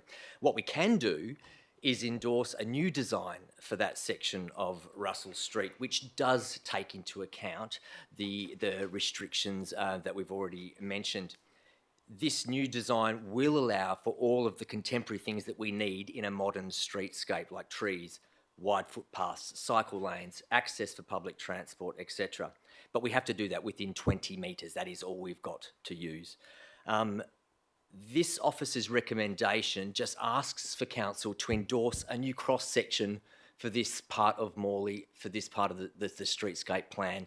It's not doing anything more other than to endorse this cross-section so that we can get a detailed design done, so that we can actually, as Councillor Peterson-Pick mentioned before, so that we actually can advocate and go out to the state government. We can advocate and go out to the feds. We can lobby election campaigns. We've got a shovel-ready, I think that's how they call it, a shovel-ready project. So if we have a detailed design done, we've already got the budget for it, it's already locked in, let's lock away this detailed design with a new cross-section so we can go and advocate and get funding to be able to support this project. The community is absolutely dying and crying for investment in Morley, and we absolutely hear you. I hear you. Our streetscapes and the way that our central business district is looking, well, it's looking pretty shabby at the moment. We need to take some action in this space. We need something to bring us some pride. We need to be indicating and signalling to the businesses, to the community, to the world, because the world meets in Morley, hashtag, that we are open for investment. And if we can signal this by having a cross-section which fits in the space, let's go ahead and do this. Let's show the community that we are ready to, activate Morley. Let's make Morley the centre of Perth. Why not? Hey, Basil, are you hearing? Let's make Morley the central business district. Thank you. Thank you. Councillor Maleka. Well, how can I top that, Councillor? Well, you did take a lot of the words out of my mouth. the way I see it is we need to endorse this. The people of Morley are calling out for our support, for something to happen. We can have this ready to go, and that way we can be lobbying those that we need to, but we need to be doing this for our people in Morley. Thank you. Anyone speaking against? Councillor Peterson-Pick. Yes, thank you. Look, I will be very quick because I already spoke, but I just because of some of the comments here, especially for those residents that might be listening to us, in the agenda you can see a diagram of the proposed shared path option that we are now going to vote for or against, in my view, and it shows no tree canopy on both sides of the footpath of Russell Street, no cycling paths. Cyclists are being suggested and referred to use on the footpath on both directions. So we will have 3.4 meters for pedestrians walking on both directions and cyclists riding on both directions. They will all need to use that 3.4 meters and without trees. So again, I highlight, I think it is substandard. Yes, we will lobby, but it depends on what we are going to lobby and what we're going to spend millions of dollars. I'm thinking about the current residents of Morley and the future ones. Yeah, and I cannot support this. Thank you. Anyone speaking for? Anyone against? Councillor Sutherland? I'm not sure yet. Maybe I'm getting old and grumpy, but I'd just like to point out that in terms of Morley, that I would like to get Morley on the map economically. Whether a bike lane and a few trees does it, I'm not sure. But in my world, businesses, residents, people that go to the Galleria just want something to happen. They want the Galleria, number one, done, and make it a destination to go to, not just to go through. I find this one's going through, not to. And I did try many years ago, I put a motion up to look at underground power in Morley. That went nowhere. And unfortunately for Morley, it's sort of been seen as a go-through place instead of a go-to place. It is in an electorate that is safe on one side of politics, and I would like to see the MPs come here and not just, give us a few bits and bobs, but actually say, yeah, you guys need help. We need to do this. We've got a minister that's a member for Morley. We've got a federal member. They should be on the ground going, we identify Morley, not just go to Perth, the city, and not just go to, should I say Maylands? It's hip and happening. We know that. That's what all the travel books say. But Morley's in between, and I think it's not just up to us, but it's up to federal and state governments to come on board to help economically and give us I don't think these plans will do any of that myself, but who knows? That's just a few thoughts. Thank you. Anyone speaking for? Councillor Johnson. Not for, sorry. Can I just make a comment, please? Thank you. A good shared path is along Railway Street near City West train station. They've got trees and pedestrians and you can cycle there. It's beautifully done. I hear a lot of people say about the speed limit, and I know this is not subject to this, but I would challenge anyone to do 60 k's along Russell Street safely. I hear 40 k's would be sensible and safer. And probably more appropriate for going to a place rather than just charging through. So I think reducing the speed limit along there would be a good idea. Thank you. Anyone speaking for? Anyone against? If not, I'll go the mover to close. Thank you. Just to respond to a few of the final comments that have been made, in regards to tree canopy, we do have many verges along that stretch of road. So I would suggest that we can encourage the business owners along Russell Street to be planting trees on the front of their private property there so that we do get the canopy coverage over our footpaths.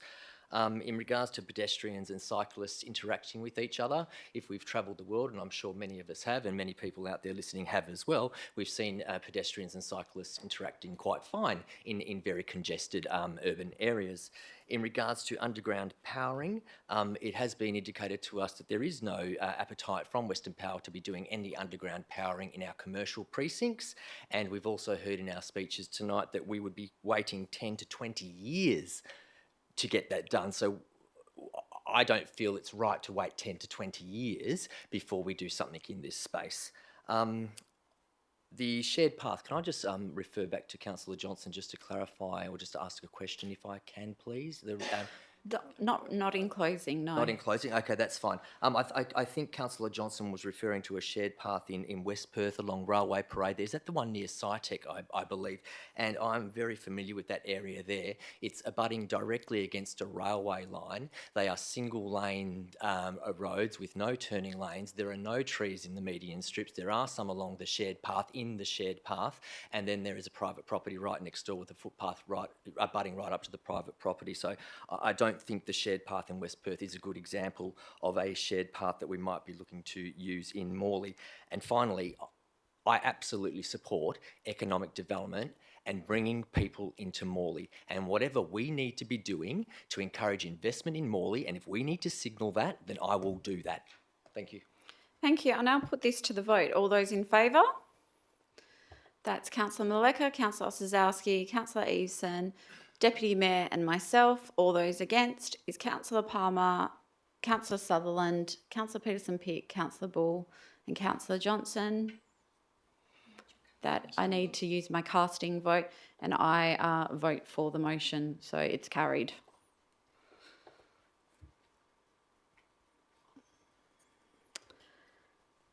So, councillors, we'll now move to adopt the remaining items in section 10 en bloc. Can I have a mover and seconder?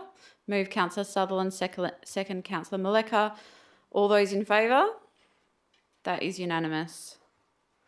We'll now move on to notices of motion. 11.1, Councillor Eveson, Plan of Action for 65 to 79 Russell Street, Morley. Would you like to read out your notice? Yes, I will. So the notice of motion reads that the Mayor writes to the landowner of the old Bunnings site at 65 to 79 Russell Street, Morley, to urgently request that they engage with the City, WA Police Force, Department of Communities and other key stakeholders to determine a plan of action to address antisocial behaviour, trespassing, interim land use options and overall management of the site. Thank you. Do I have a seconder? Councillor Maleka. Thank you. Look, I'll keep this fairly brief. So Morley is on the cusp of some very exciting things. However, the old Bunnings site continues to deteriorate, positioned in a key location to the Morley Activity Centre. There is strong federal and state government investment being delivered in our district, being the 3 new Metronet stations, showing a lot of promise for a bright future. Coupling this with strong support for the much-needed Bayswater Industrial Area septic upgrade from last month, the City prepares to hold its first business and investor breakfast for the district. We need to have all key stakeholders working together. This motion seeks to better understand the uses for this prominent site and ensure the landowners are active as we continue on the path to transform Morley. Thank you. Councillor Maleka. Thank you.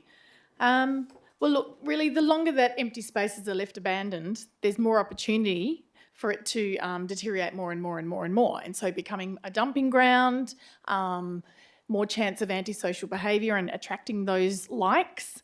So look, I'd just say the sooner the better for us to be able to activate that space again. So it really does come down to helping create a safer place for the city. Thank you. Anyone speaking against? Councillor Bull. Can I just ask a question? So this is where the Bayswater Bunnings next to the swamp is located. That's the site we're talking about. Morley Bunnings. Sorry, Morley. My mistake. Morley. Yeah. Yes. Yeah. Okay. So wasn't there an application for a Coles to go into that site? I'll go to the director to respond. Through the chair, commercial and confidentially, it was a proposal, but there was no application. Thanks. I mean, I heard that from people in the public, so not sure how confidential it is. Anyhow, so I'm not 100. I don't understand this motion, to be honest. It talks about a plan of action to address the antisocial behaviour that, according to this report, doesn't exist. The local police have confirmed that they have no record of antisocial behaviour on site. The city has not received any calls relating to antisocial behaviour on the site since it became vacant, except for 3 calls relating to trespassers while the COVID testing facility was operating. And then trespassing as well, 3 calls during COVID, and then interim land use options is something that has clearly been considered. We've just heard that that is being looked into. So I don't actually, other than grandstanding, understand what this motion is actually trying to achieve. And on that basis, I'm not going to support grandstanding. Anyone speaking for? Anyone against? Councillor Palmer. Thank you. I'm not against any improvement on the Bunnings site, but I think the overall WA Police Force, Department of Communities and so forth, that's precious time of those people. So I can understand the city liaising with the proprietors. So I'm just wondering if the motion could be changed slightly to take out, to omit the police force and the Department of Communities and to keep that between a local liaison, business-wise. Thank you. Would the mover like to respond to that? Look, it just probably not make an amendment, only because look, it's just to seek for the landowners to engage with those departments. Yeah, so it's not. I don't think it's a burdensome task. Anyone speaking against? Anyone for? Councillor Sutherland. Look, I'll just make a couple of comments. Number one, I think in my mind, interesting to hear what Councillor Ball says. So I understand what he's saying about the police force and all that.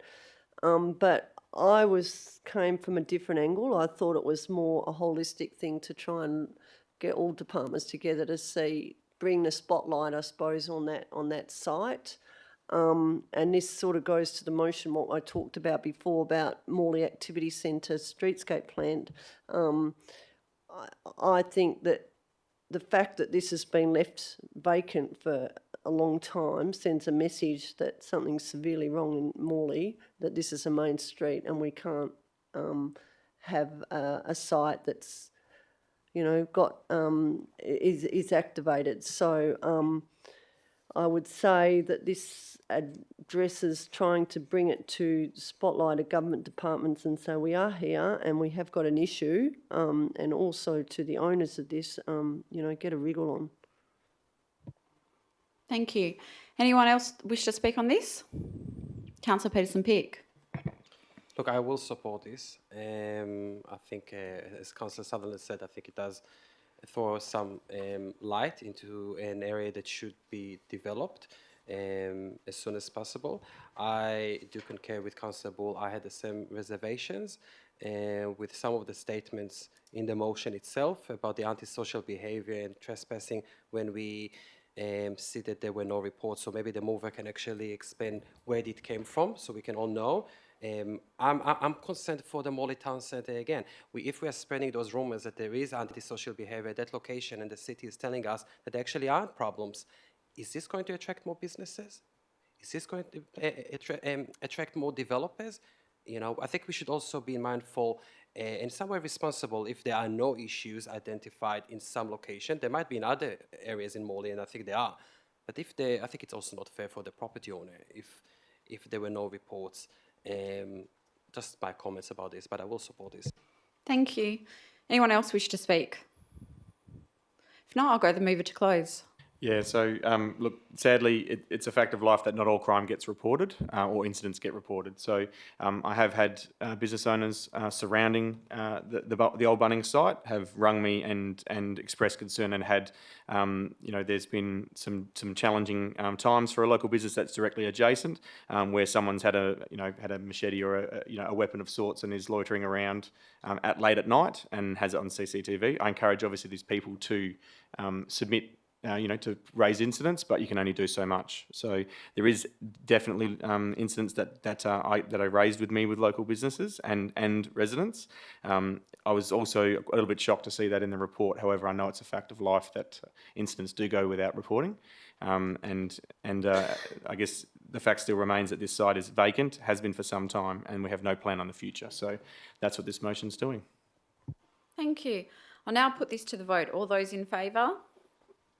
That's Councillor Maleka, Councillor Osuzowski, Councillor Eason, Councillor Sutherland, Deputy Mayor, Councillor Peterson-Pick and myself. All those against? Councillor Palmer, Councillor Bull and Councillor Johnson. That is carried. We'll now move on to 11.2. Councillor Earhart, Deputy Mayor, priority post for 2023 local government elections. Would you like to read out your notice of motion? The notice of motion is the council includes an allocation of $10,575 in the draft 2023-24 budget to use the Australia Post Priority Service in the lodgement of election packages for the 2023 local government election. Thank you. Do I have a seconder? Councillor Johnson, Deputy Mayor. Thank you. Firstly, I'd like to just start with thanking the staff on writing in quite a thorough report there. I won't bleat on much more than that because I feel that the report's been covered very well. Just the intent behind bringing this motion, I think I just want to highlight two things. That when Council last contemplated this for elections was in January 2021, and that was prior really to any of the real local government reforms being announced for this election cycle, and the complexities that's involved with that. So since all that's gone through, I suppose it's triggered concern from me with the complexities involved in it, that our ratepayers may not have an opportunity to basically just try to give them extra time to consider the election. So I do realise that $10,575,000 is, I think it's significant. In the scheme of the election, it's not, because it's what I've been quoted at $252,000. But my view is that we have to afford every opportunity to our ratepayers to increase voter participation. Thank you. Councillor Johnson? Thank you. Yeah, I think when this item last came to council, I didn't probably anticipate that our vote excluded using priority post. Post timelines have slipped a lot in previous years, and that's not going to get any better. And the timelines for local government elections are really tight. So definitely in terms of allowing everyone to receive their packages. We all know of people that didn't get theirs or got theirs late, and it causes delays. So yeah, just fully supportive of this one. Thank you. Anyone speaking against? Anyone for? Councillor Sutherland? Yeah, no, I'm not supporting this because, number one, I don't like spending money on councillors. We already get enough. And I think I understand the intent of this, but I do think we do have enough time for people to get the vote in if they want. If they lose their vote, they can't. And they really, really, really want to vote, they can ring up and come on the day to vote.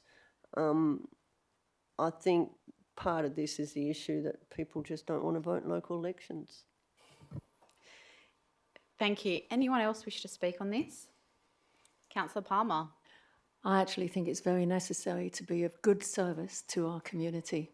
And if this means that they get their letters forth quickly and sent off quickly, returned quickly, that's all part of good service. Snail mail is snail mail, and if it takes us $10,000 to be of good service, it's pretty small. Thank you. Thank you. Anyone else wish to speak? Councillor Bull? Thank you. I am going to support this. 1/3 of the cost to give podiatry subsidies to older people in our community. But importantly, this increases the opportunity for people to cast their vote. And anything that we can do to support it making it easier for people to vote in an election is something that we should be resolving to do. And on that basis, I'll support it. Thank you. Anyone else wish to speak? Councillor Eveson. Yeah, look, I'm not going to support this one. Whilst the cost isn't much of a proportion in the additional costs that have been inflicted on us as part of the result of the local government reforms, I just don't see the value for money here for ratepayers on this one. Thank you. Anyone else wish to speak? Councillor Peterson-Pick. Yeah, look, I'm a bit torn on this one, and I probably will make the decision at the last minute, but because I can hear both sides and I agree with both of them. I know the financial situation of the city, and every 10 grand is 10 grand that is adding up, and we don't have other projects that we will cut, and the residents will see soon, as I always say, in July, what's happening, and hopefully we're in surplus, so that 10 grand will come from a surplus budget, but we will see. $252,000 already being spent, $10,000, some think it's not a lot, some think it's a lot. What I know is that we never spent it.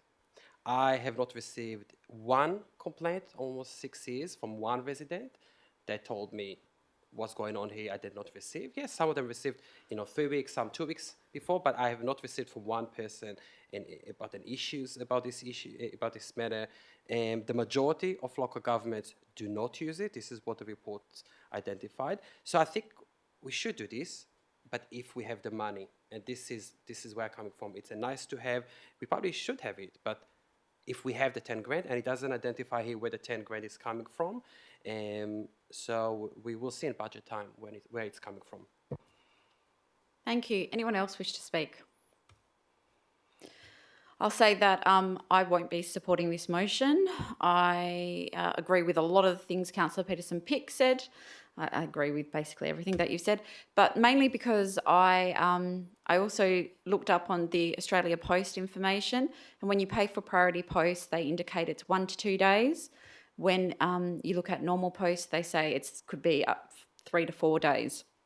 So for this $10,000, according to Australia Post, we're potentially seeing voters or residents get their packages up to 2 days earlier when they have a 3-week window or so to be able to vote. So I think people still have ample opportunity to vote, and I just can't justify the additional cost on this, so I won't be supporting it. I'll go to the mover to close. Thank you, and thank you everyone for your input. There's probably just 2 comments I want to address.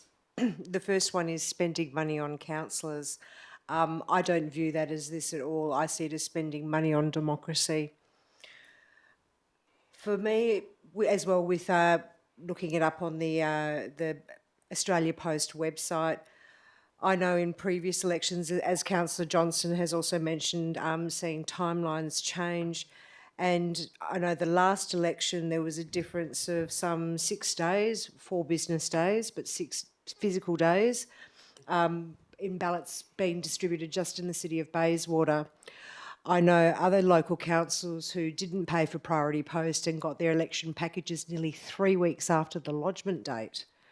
So I suppose that is what is part of driving the concern around the election packages. So please give it due consideration.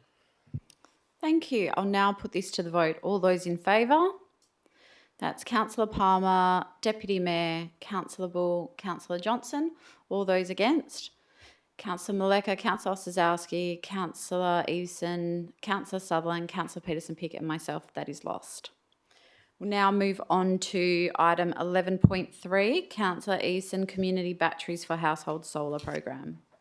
Yep, no worries, I'll read it out. Yes, please. Okay. So the motion is that Council requests the Chief Executive Officer to, number 1, identify and define the opportunities available for deployment of community batteries within the City of Bayswater and provide a report back to Council by June 2023 that includes, but is not limited to, the below information. Section A, Determining what federal government funding will be available to the City of Bayswater to deliver community batteries in line with the National Energy Plan.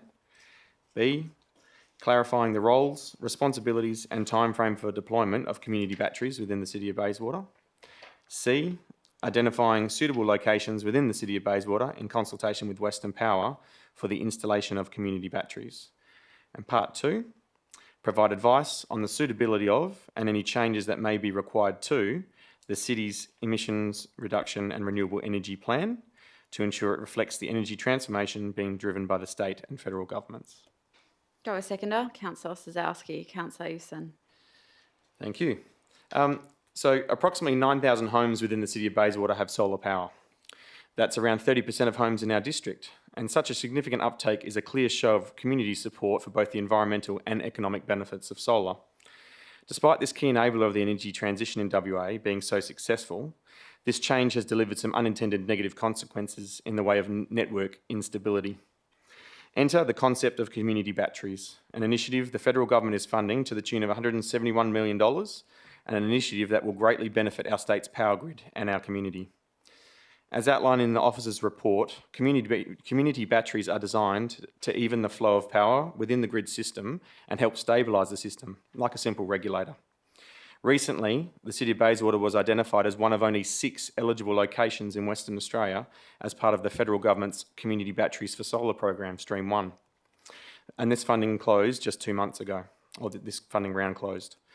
And whilst the City is very active with Western Power in this space, the discussion now turns to location selection and identifying key strategic partners to maximise community benefit. We need to move swiftly on this program and secure our share of that $171 million available in federal funding.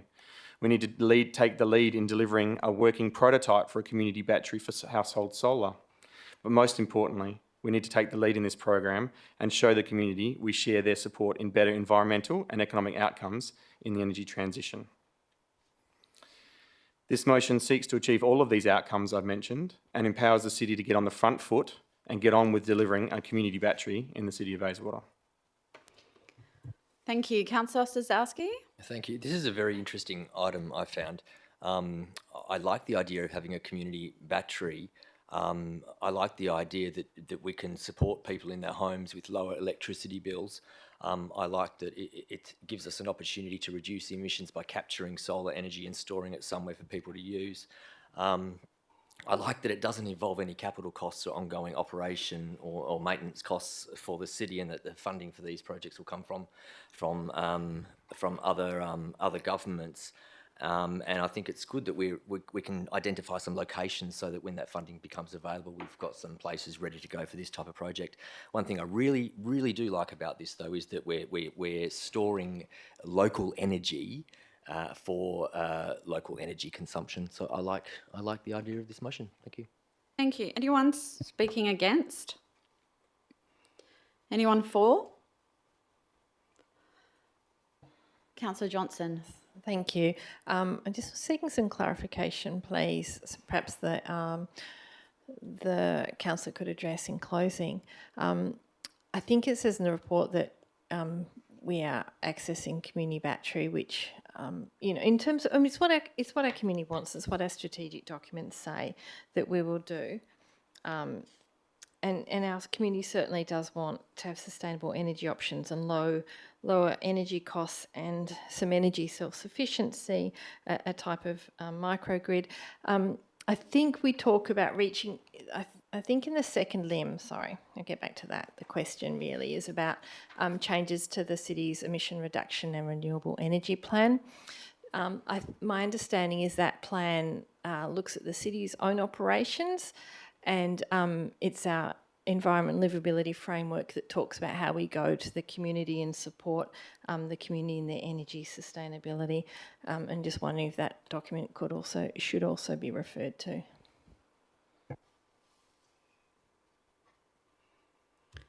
Is that a question to a director? If perhaps, I don't know who the right person is to answer that question, if it's the mover or the writer of the report.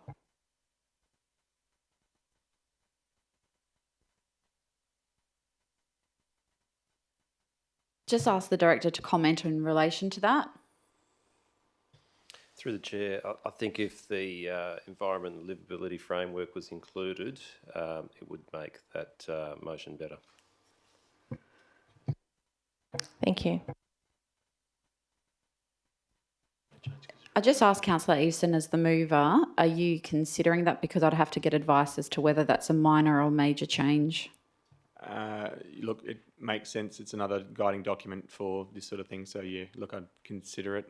Yeah. I'll just seek advice from the CEO. Yeah, just through the chair, I mean, it's another document that the council has endorsed, and it's in relation to the intent of this notice of motion, so it would be considered as minor if the mover's happy with that to make reference to it with the ERRE plan as well, then I'd say that would be fine. We'll just get wording to the minute taker.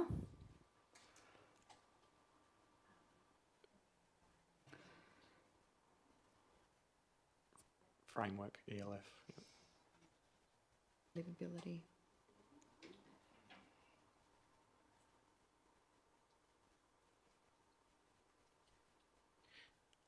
Livability framework. Yeah, ELF. Okay. Thank you. Would anyone else like to speak on this motion? If not, I'll go the mover to close. Cool, thank you.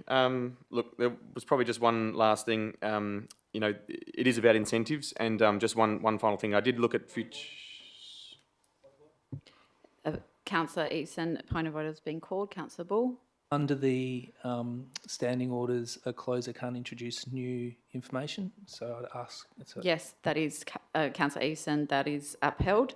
So Lovely. Sorry about that. Don't introduce any new information, please. Yeah, it unless wasn't. It's in response to debate. Yeah, it was in response to debate. I guess that was the reason why. So, look, it was just the one incentive. So, Councillor Osazowski talked about the financial benefits, and I did pursue a bit further because people with solar obviously get a, you sell your power back, and that rebate system is looking to wrap up in 2030.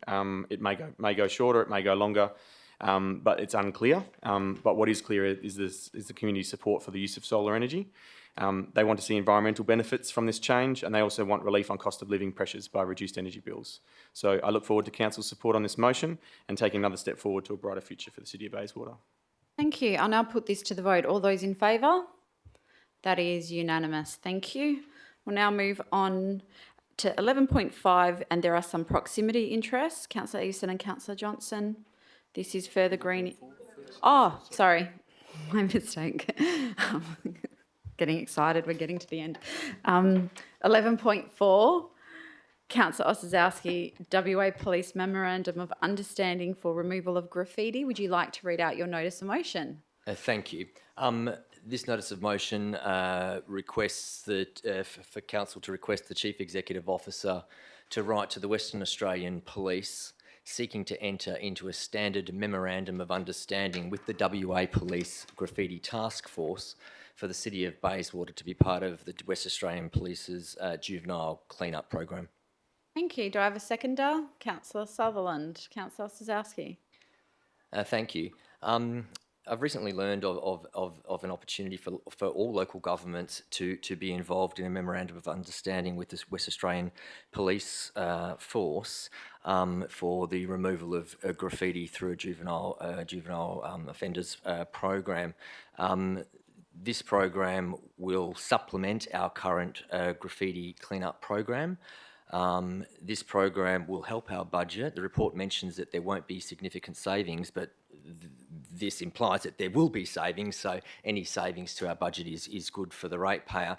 Additionally, the state government covers the costs for this, so again, that's good for ratepayers.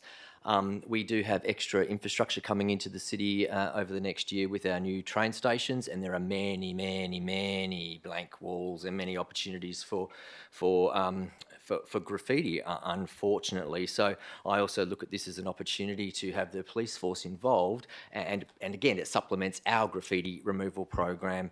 And the juveniles that are engaged to remove this graffiti, I believe, come from the area where the graffiti is done. So if anyone is graffitiing in the Bayswater area or the City of Bayswater area, and they are caught, and they will come back to the city of Bayswater to remove their graffiti. So I'm hoping that will be a deterrent for anyone in our city who is a juvenile who is doing graffiti, because they will have to come and clean it off.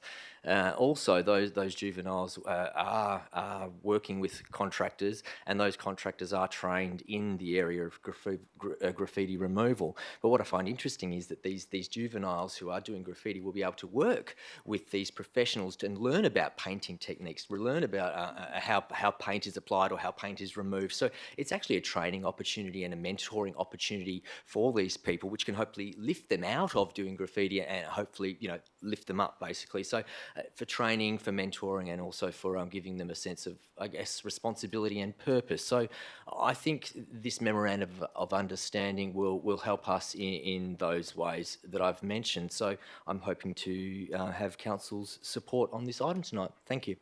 Thank you. Councillor Sutherland.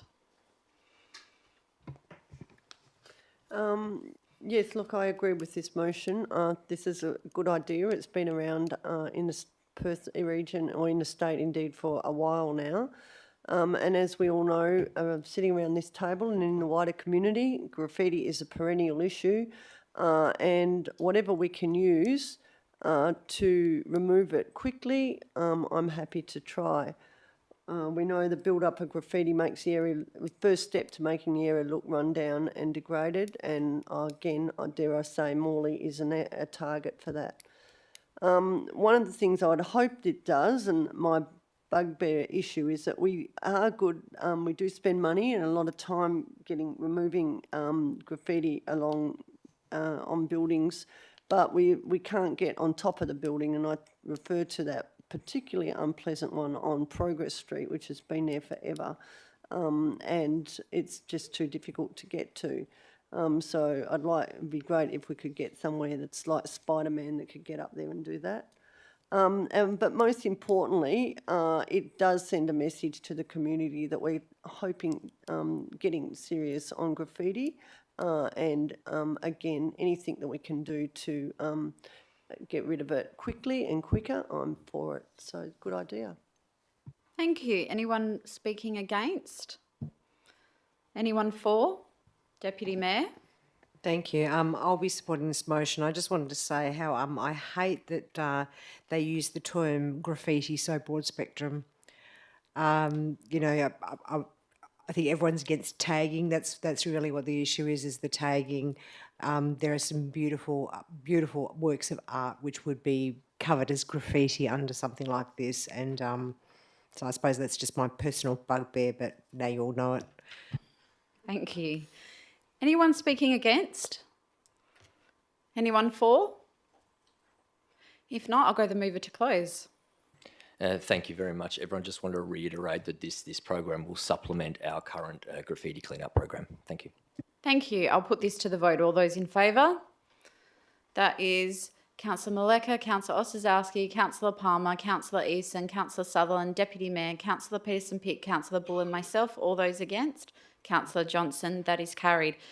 Now we're on to 11.5, further greening of Guildford Road. Councillor Johnson and Councillor Eveson, you have proximity interests.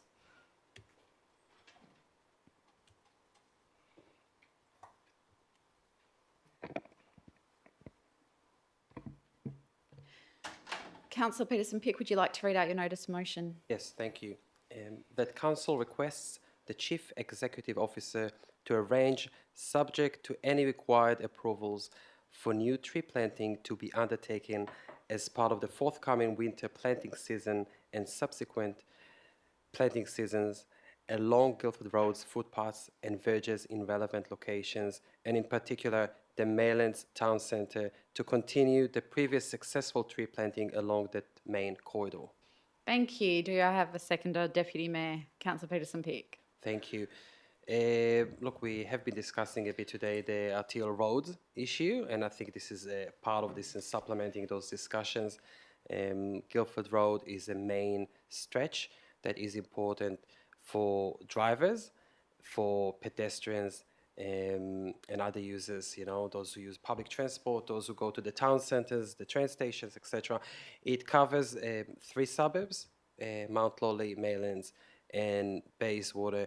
I thank again the previous council for supporting my previous motion to start planting that along the footpaths of that road, and we had quite a successful, I think, planting program back then a few years ago outside Coles and the IGA complex in Maylands. I'm still receiving great feedback from the community. I know that community members want to see more tree planting all along the stretch, and this is coming to progress this. We should lift the pavers. I don't think we should hesitate about that. I know it's easy to plant along verges where it's free, but we should do those things as well, because the benefit is even greater, because we have so many users along that stretch and other stretches. This is only one example. Guildford Road is the face of one entrance to the city of Bayswater. It's still, despite improvements, and the city has been helping during the last several years, if it's the footpaths, if it's some greening to improve it, but it is still, I would say, daggy in some parts, and it is unfortunate. So this is hoping to advance things, support businesses and all those good things that we all know, tree canopy, etc. Thank you. Thank you, Deputy Mayor. Thank you. Yeah, I'm not sure how much more opportunity there is in the Maylands Town Centre, but I think it is definitely worth investigating. I know that whenever I suggest a site and an answer I get back is that we can't plant there because there's underground services, I actually think that we should just do it anyway, because underground services aren't that heavily impacted. I mean, if we underground power so that we can increase canopy, then I mean, undergrounding power would still have impact from those tree roots. So if we can do that, if it can be considered that way, then why can't we plant on it after it's already been put in? You know, so I think that there's definitely lots of opportunity. There's certainly with it, I can't remember how long exactly it is, the section of Guildford Road that we've got, but it's kilometres long.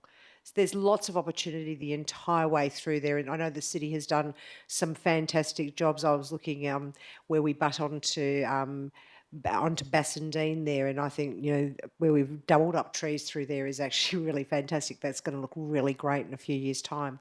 But I think that there is still more opportunity. So I will be wholeheartedly supporting this. Thank you. Anyone speaking against?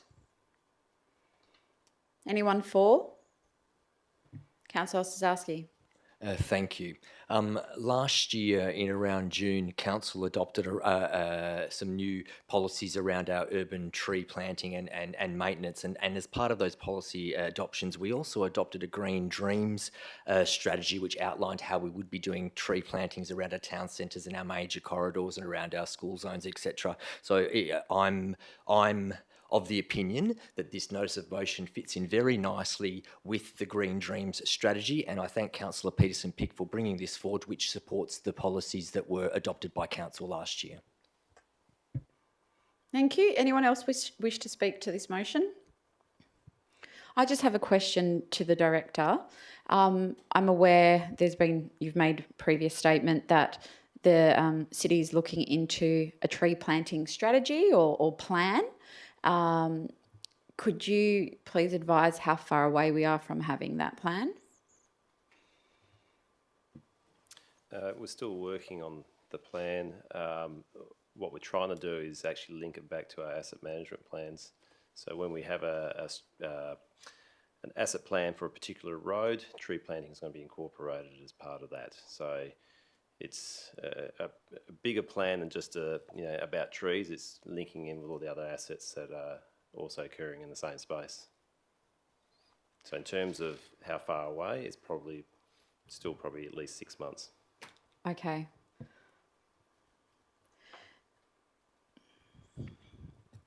Okay. I'll go to the mover to close. Thank you. Thank you for those who provided some comments.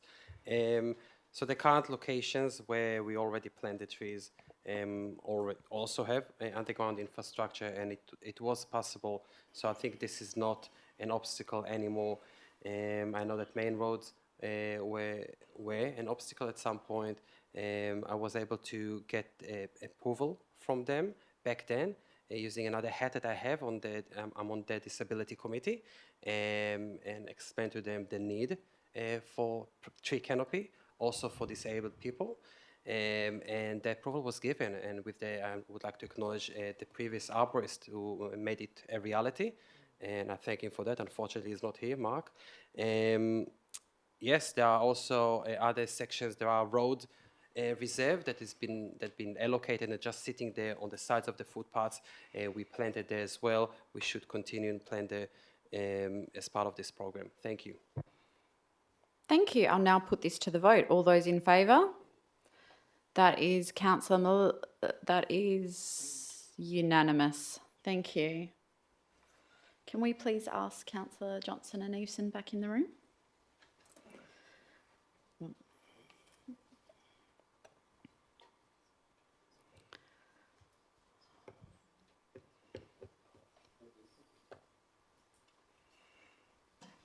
Thank you, councillors. For your information, Councillor Eason and Councillor Johnson, that was carried unanimously, 11.5. We'll now move on to 11.6. Councillor Peterson-Pick, publishing deadline for ordinary council meeting agendas. Would you like to read out your motion? Yeah, I'm happy to. That Council, for the purpose of improving governance and community participation, requests the Chief Executive Officer to 1. Adjust internal processes to ensure that the ordinary council meeting agenda is published by close of business on the Thursday before the agenda briefing forum. 2. Investigate options for further extending the time between the publishing of the agenda and the date of the agenda briefing forum at the next review of the City of Bayswater Standing Orders local law. Thank you. Do I have a seconder? Councillor Bull. Councillor Peterson-Pick. Thank you. I'd like to start by thanking the officers for helping me with the wording. And I would like to acknowledge the Maylands, Redpairs and Residents Association. This issue was discussed at the last meeting by members of that group. Residents were not happy with the timeframes that we're currently providing them. As we know, we have on the Tuesday the agenda briefing forum. The agenda for the council meeting is most of the time published in the afternoon or evening on the Friday before then. That means that those community members, if they hear about an item, they have the weekend and the Monday essentially to work on deputations if they do want to submit deputations, or even discuss issues with councillors or with anyone else. And we are actually requiring them to work on weekends, and they have families, they have other obligations. I don't think it is appropriate. I was of the view that we should provide them with at least, and us and councillors, we should also have more time. I personally sometimes struggle to actually finish the agenda on that weekend. So it's for community members, it is for councillors as well. We should all have actually more time. I was of the view that we should have at least 7 days notice about things that are coming up to improve community participation and be more transparent about what's happening. I understood from the city that it is currently very challenging to do this, especially because of the timeframes for notice of motions. So I have decided to extend it as much as I think is possible at this stage, which is the Thursday, and look into this further at the next review. And I'm hoping that we will have other options where we can extend it more, because I don't think even Thursday is sufficient. But it is the first time, councillors, that we're actually having it in writing, this deadline. So there is some requirements. I don't know if it's the Local Government Act or I think it mentions here, but there are some, I think it's a few days. But besides that, it was never actually written anywhere, the Friday time frame. So we're actually now writing the Thursday, and I think it's a good start to see how it works, and maybe we can expand it further in the future. Thank you. Thank you. Councillor Bull. Thank you. Thanks, Councillor Peterson-Pick, for bringing this motion. I support it. I think it's a good motion. I appreciate the challenges for the organisation in putting agendas together. It's a big job and it's an unrelenting job. If there is any ability to change internal practices in a way that can produce an agenda as early as possible, then that benefits everyone in the community. Do appreciate that the 10 days notice to lodge a notice of motion creates a problematic issue in that the organisation does need to have some time to write the report that goes with it, albeit maybe under separate cover, but that kind of defeats the purpose of getting council agendas out early. So thinking about how that may look in the future with a future review of the standing orders local law, I think is a good idea as well. Thank you. Anyone wish to speak against? Anyone for? Deputy Mayor? Yeah, I will be supporting this one. And I suppose I just want to flag it or float the idea out there for this council or a future council or whatever happens when the next review comes up for the schedule. There may be another way to approach it within both the standing orders in terms of the time frame for the notices of motion. But maybe another way to address it is shifting the agenda briefing forum where there's deputations, etc., from a Tuesday night to a Wednesday or a Thursday, which gives the extra time for the community to read it and prepare, but also gives that time in between that forum and the OCM for those extra questions that do invariably arise through from deputations and briefings. That's my 2 cents. Thank you. Anyone wishing to speak for? Anyone against? If not, go to the mover to close. I'll put this to the vote. All those in favour? That is unanimous. Thank you, councillors. So we'll now move on to item 12, questions from members without notice. Are there any questions? Councillor Sazowski. Thank you. I have 2 tonight. The first one's just following up from the public. One of the questions from the public tonight in regards to locations of bins, frequency of collection, provision of dog bags. Sorry, I haven't got the question. I've taken the content from the question. The city is doing an audit on public bin infrastructure to review locations of public bins, frequency of collection and provision of dog bag dispensers, etc. My question is, will the community have an opportunity to review what that audit highlights so that the community can have input into where some of those bin locations could be, especially in regards to dog poo bags, because I'm seeing when I'm walking my dog that there is just an increase in the amount of dog poo that is left around major walking areas, and I'm wondering if that's because there is a lack of bins and a lack of bags in those areas. Thank you. I'll go to the Director. Through the Chair, that audit has been undertaken by city officers together with Cleanaway. So it's more of an operational audit just to see whether the locations are suitable, whether there's issues, whether the frequency's correct in terms of pickups, and just how much usage occurs, particularly with the dog bags. So the intention was to sort of keep it internal, and so we can just adjust our operations. But I can talk to the officers and see whether we can get some input from the public as well in terms of suggesting what they believe could be changed. So I'll have a chat to the team and see what we can do. I think that would be smart to hear from the public in regards to bin locations on frequently walked areas. That would be a very good thing. Thank you.